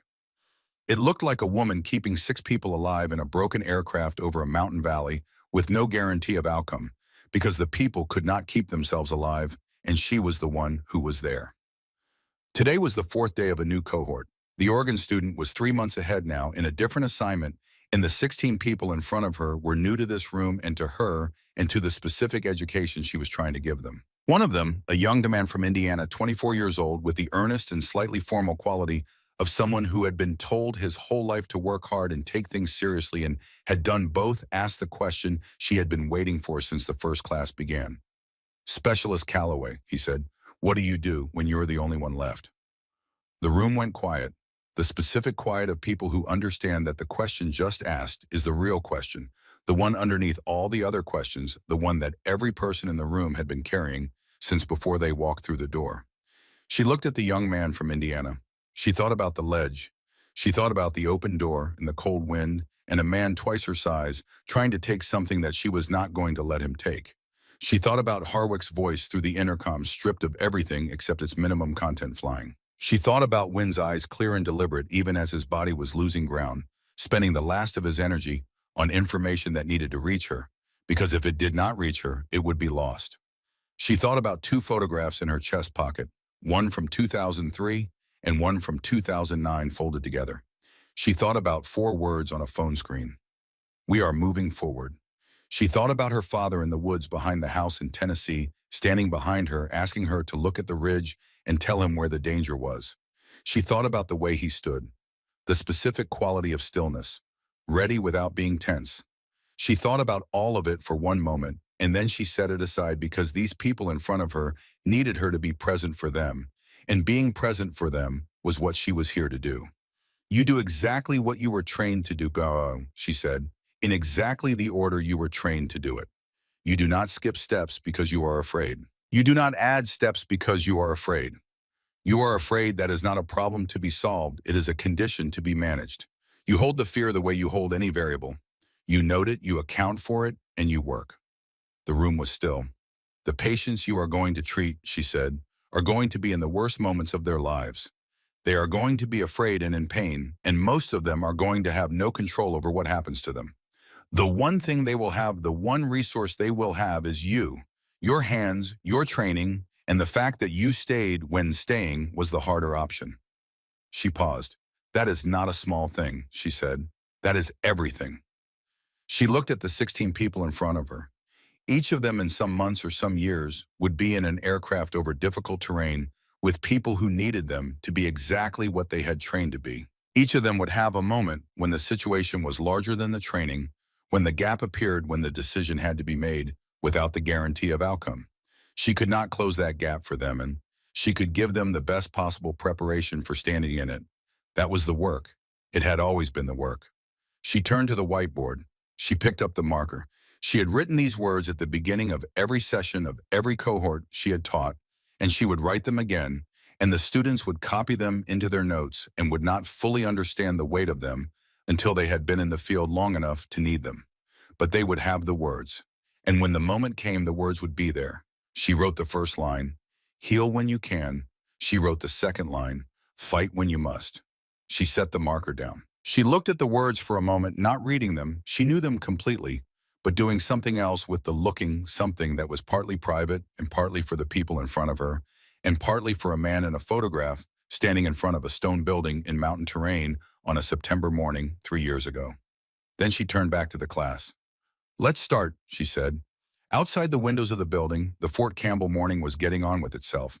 Helicopters in the distance, the routine sounds of a base conducting its operations, the specific quality of April light that was warm without being fully spring, transitional, in the way that mornings are transitional. The mountains were not visible from here, but they were there as they always are in the places where the things that matter most have happened, holding their silence in their record of everything that has passed through them. In Kunar Province, 6 months before, on a narrow rock shelf on a hillside above the Peach River Valley, a woman had kept 6 people alive in conditions that had not been designed for survival. She had done it with her hands and her training in the specific thing that her father had given her in 15 years of standing beside her in difficult places and asking her to look carefully at what was in front of her and then asking her what she saw. She had done it with that. And the people who had been in that aircraft who had survived because she was there, because she stayed, because she was exactly the thing that she had spent 15 years becoming, would carry that knowledge for the rest of their lives.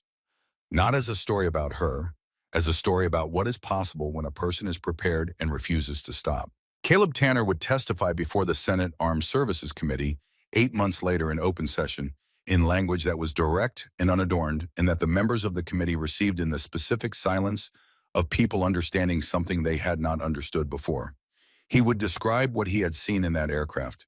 He would describe it carefully, fully, with the particular authority of a person who has decided that what they witnessed deserves to be witnessed again by as many people as need to witness it. When he finished, a senator from the southern coast of the United States, a man in his late 60s who had served in the Navy 40 years before, and who had by his own account not cried in public since 1987, would take off his glasses, press his thumb and forefinger to the bridge of his nose, and sit in the silence for 15 seconds before asking his next question. The transcript would note in the standard notation used for such moments, pause. That pause would say more than anything that followed it. Garrett Wynn would recover fully. His testimony given in closed session would form the evidential core of the proceedings against the individuals named in his documentation and confirmed in Tessa's report. The proceedings would be long. They would be thorough. They would be consequential. Military justice moves slowly, and it is not infallible, and it does not always reach the outcomes that the evidence points toward. But it moves, and it reached, and the outcomes it produced in this case were the outcomes that the evidence pointed toward. The investigation opened the hatch that had been closed over Warren Calloway's file for 5 years. What the investigation found in that file, and what the processes that followed the investigation were able to verify through channels that had not been available until the documentation, when carried, had been properly received, pointed toward a location and toward a set of people and toward a set of actions that had been possible for some time but not pursued. They were pursued. The rest of that story belongs to a different time and a different account, and its details are not fully available, and some of them may not be available for a long time. But the direction was set. The path was open. The people who had closed it were no longer in a position to close it. And a woman who had come to Kunar Province 3 months earlier with a photograph in her chest pocket and a question she needed answered was now standing in front of 16 young medics with 2 photographs in that pocket, instead of one teaching them the thing her father had spent 15 years teaching her. The mountains hold everything that passes through them, but the people who pass through them carry it further. Owen Harwick flew for another 4 years before he retired, accumulating more air medals than he kept track of, and declining every interview request with the same 2-word answer, thank you. He went back to Montana to the ranch outside Billings, and his boys Jake and Danny grew up in the specific way That children grow up when they know from an early age that their father has done something that mattered. Not loudly, quietly, with the kind of foundation that holds. Seth Kennard flew until his enlistment ended in 2013 and then re-enlisted because when he asked himself what he wanted to do with his life, the answer was straightforward. He became a senior crew chief and eventually an instructor, and the medics who flew with him in the years that followed noted that he watched them with a specific quality of attention, not skepticism, but readiness. The readiness of someone who had been wrong before about what a person was capable of and did not intend to make assumptions again. Leland Grouse retired in 2014 and went back to Wyoming and was by all accounts entirely satisfied with this. He had always been a man of few words, and he saw no reason to change. Wade Eckert's burns healed slowly and not completely, the scarring on his legs and feet permanent in ways that changed how he moved through the world. He was medically separated from the Army in 2012 and went home to a small town in western Pennsylvania and became in time an EMT because it was the closest available thing to the thing he had experienced, being on the receiving end of, and he wanted to be on the other end. Caleb Tanner stayed in the Army. He is still in the Army. He does not talk about October 2011 often, but when he does, he talks about it directly and without drama, with the specific authority of a person who was there and knows exactly what was there with them. Bryce Holden recovered from his shoulder and hip wounds and returned to his unit and completed his deployment and went home. He named his first daughter, born in 2013, Morgan, which was not a family name and which he did not explain to the people who asked, though the explanation would have been simple. It was the middle name of the medic who had kept him alive long enough to have a daughter. The investigation into the coordination of the compromised mission and the events surrounding it resulted in a court-martial that concluded in 2013. The verdict was what the evidence supported. The sentencing was what the verdict required. It was not satisfying in the way that simple resolutions are satisfying, because nothing about it was simple, and the damage it addressed had been done years before and could not be undone. But it was accountability, which is a different thing from satisfaction and which matters more.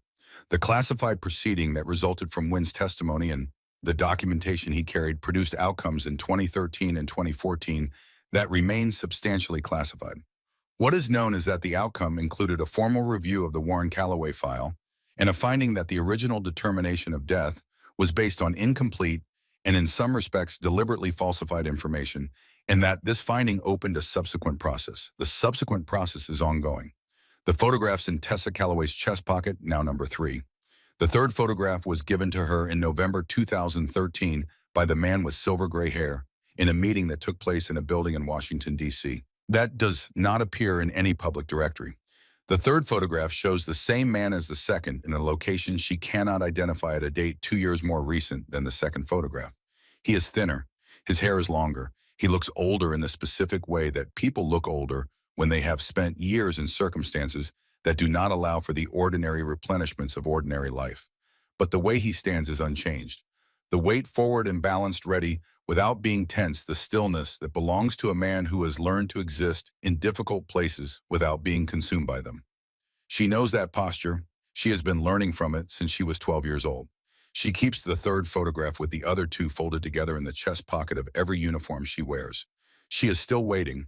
She is still working. She has learned that these two things are not in conflict with each other, that the waiting and the working are the same activity expressed at different scales, that a person can hold a grief or a hope or an unanswered question in the middle of everything they do and still do everything they do well, that the holding does not diminish the work and the work does not diminish the holding. Her father taught her this too. She is still learning from him even now, even from a distance she cannot measure, to a location she cannot name, across a silence that she no longer believes is permanent. She is at the whiteboard on a Tuesday morning in April, and the mountains are not visible from here, but they are there, and she is writing the words her father gave her and that she is giving now to 16 more people who will someday need them. Heal when you can. Fight when you must. Never choose. She sets down the marker and she looks at the class. Let's start, she says, and they do.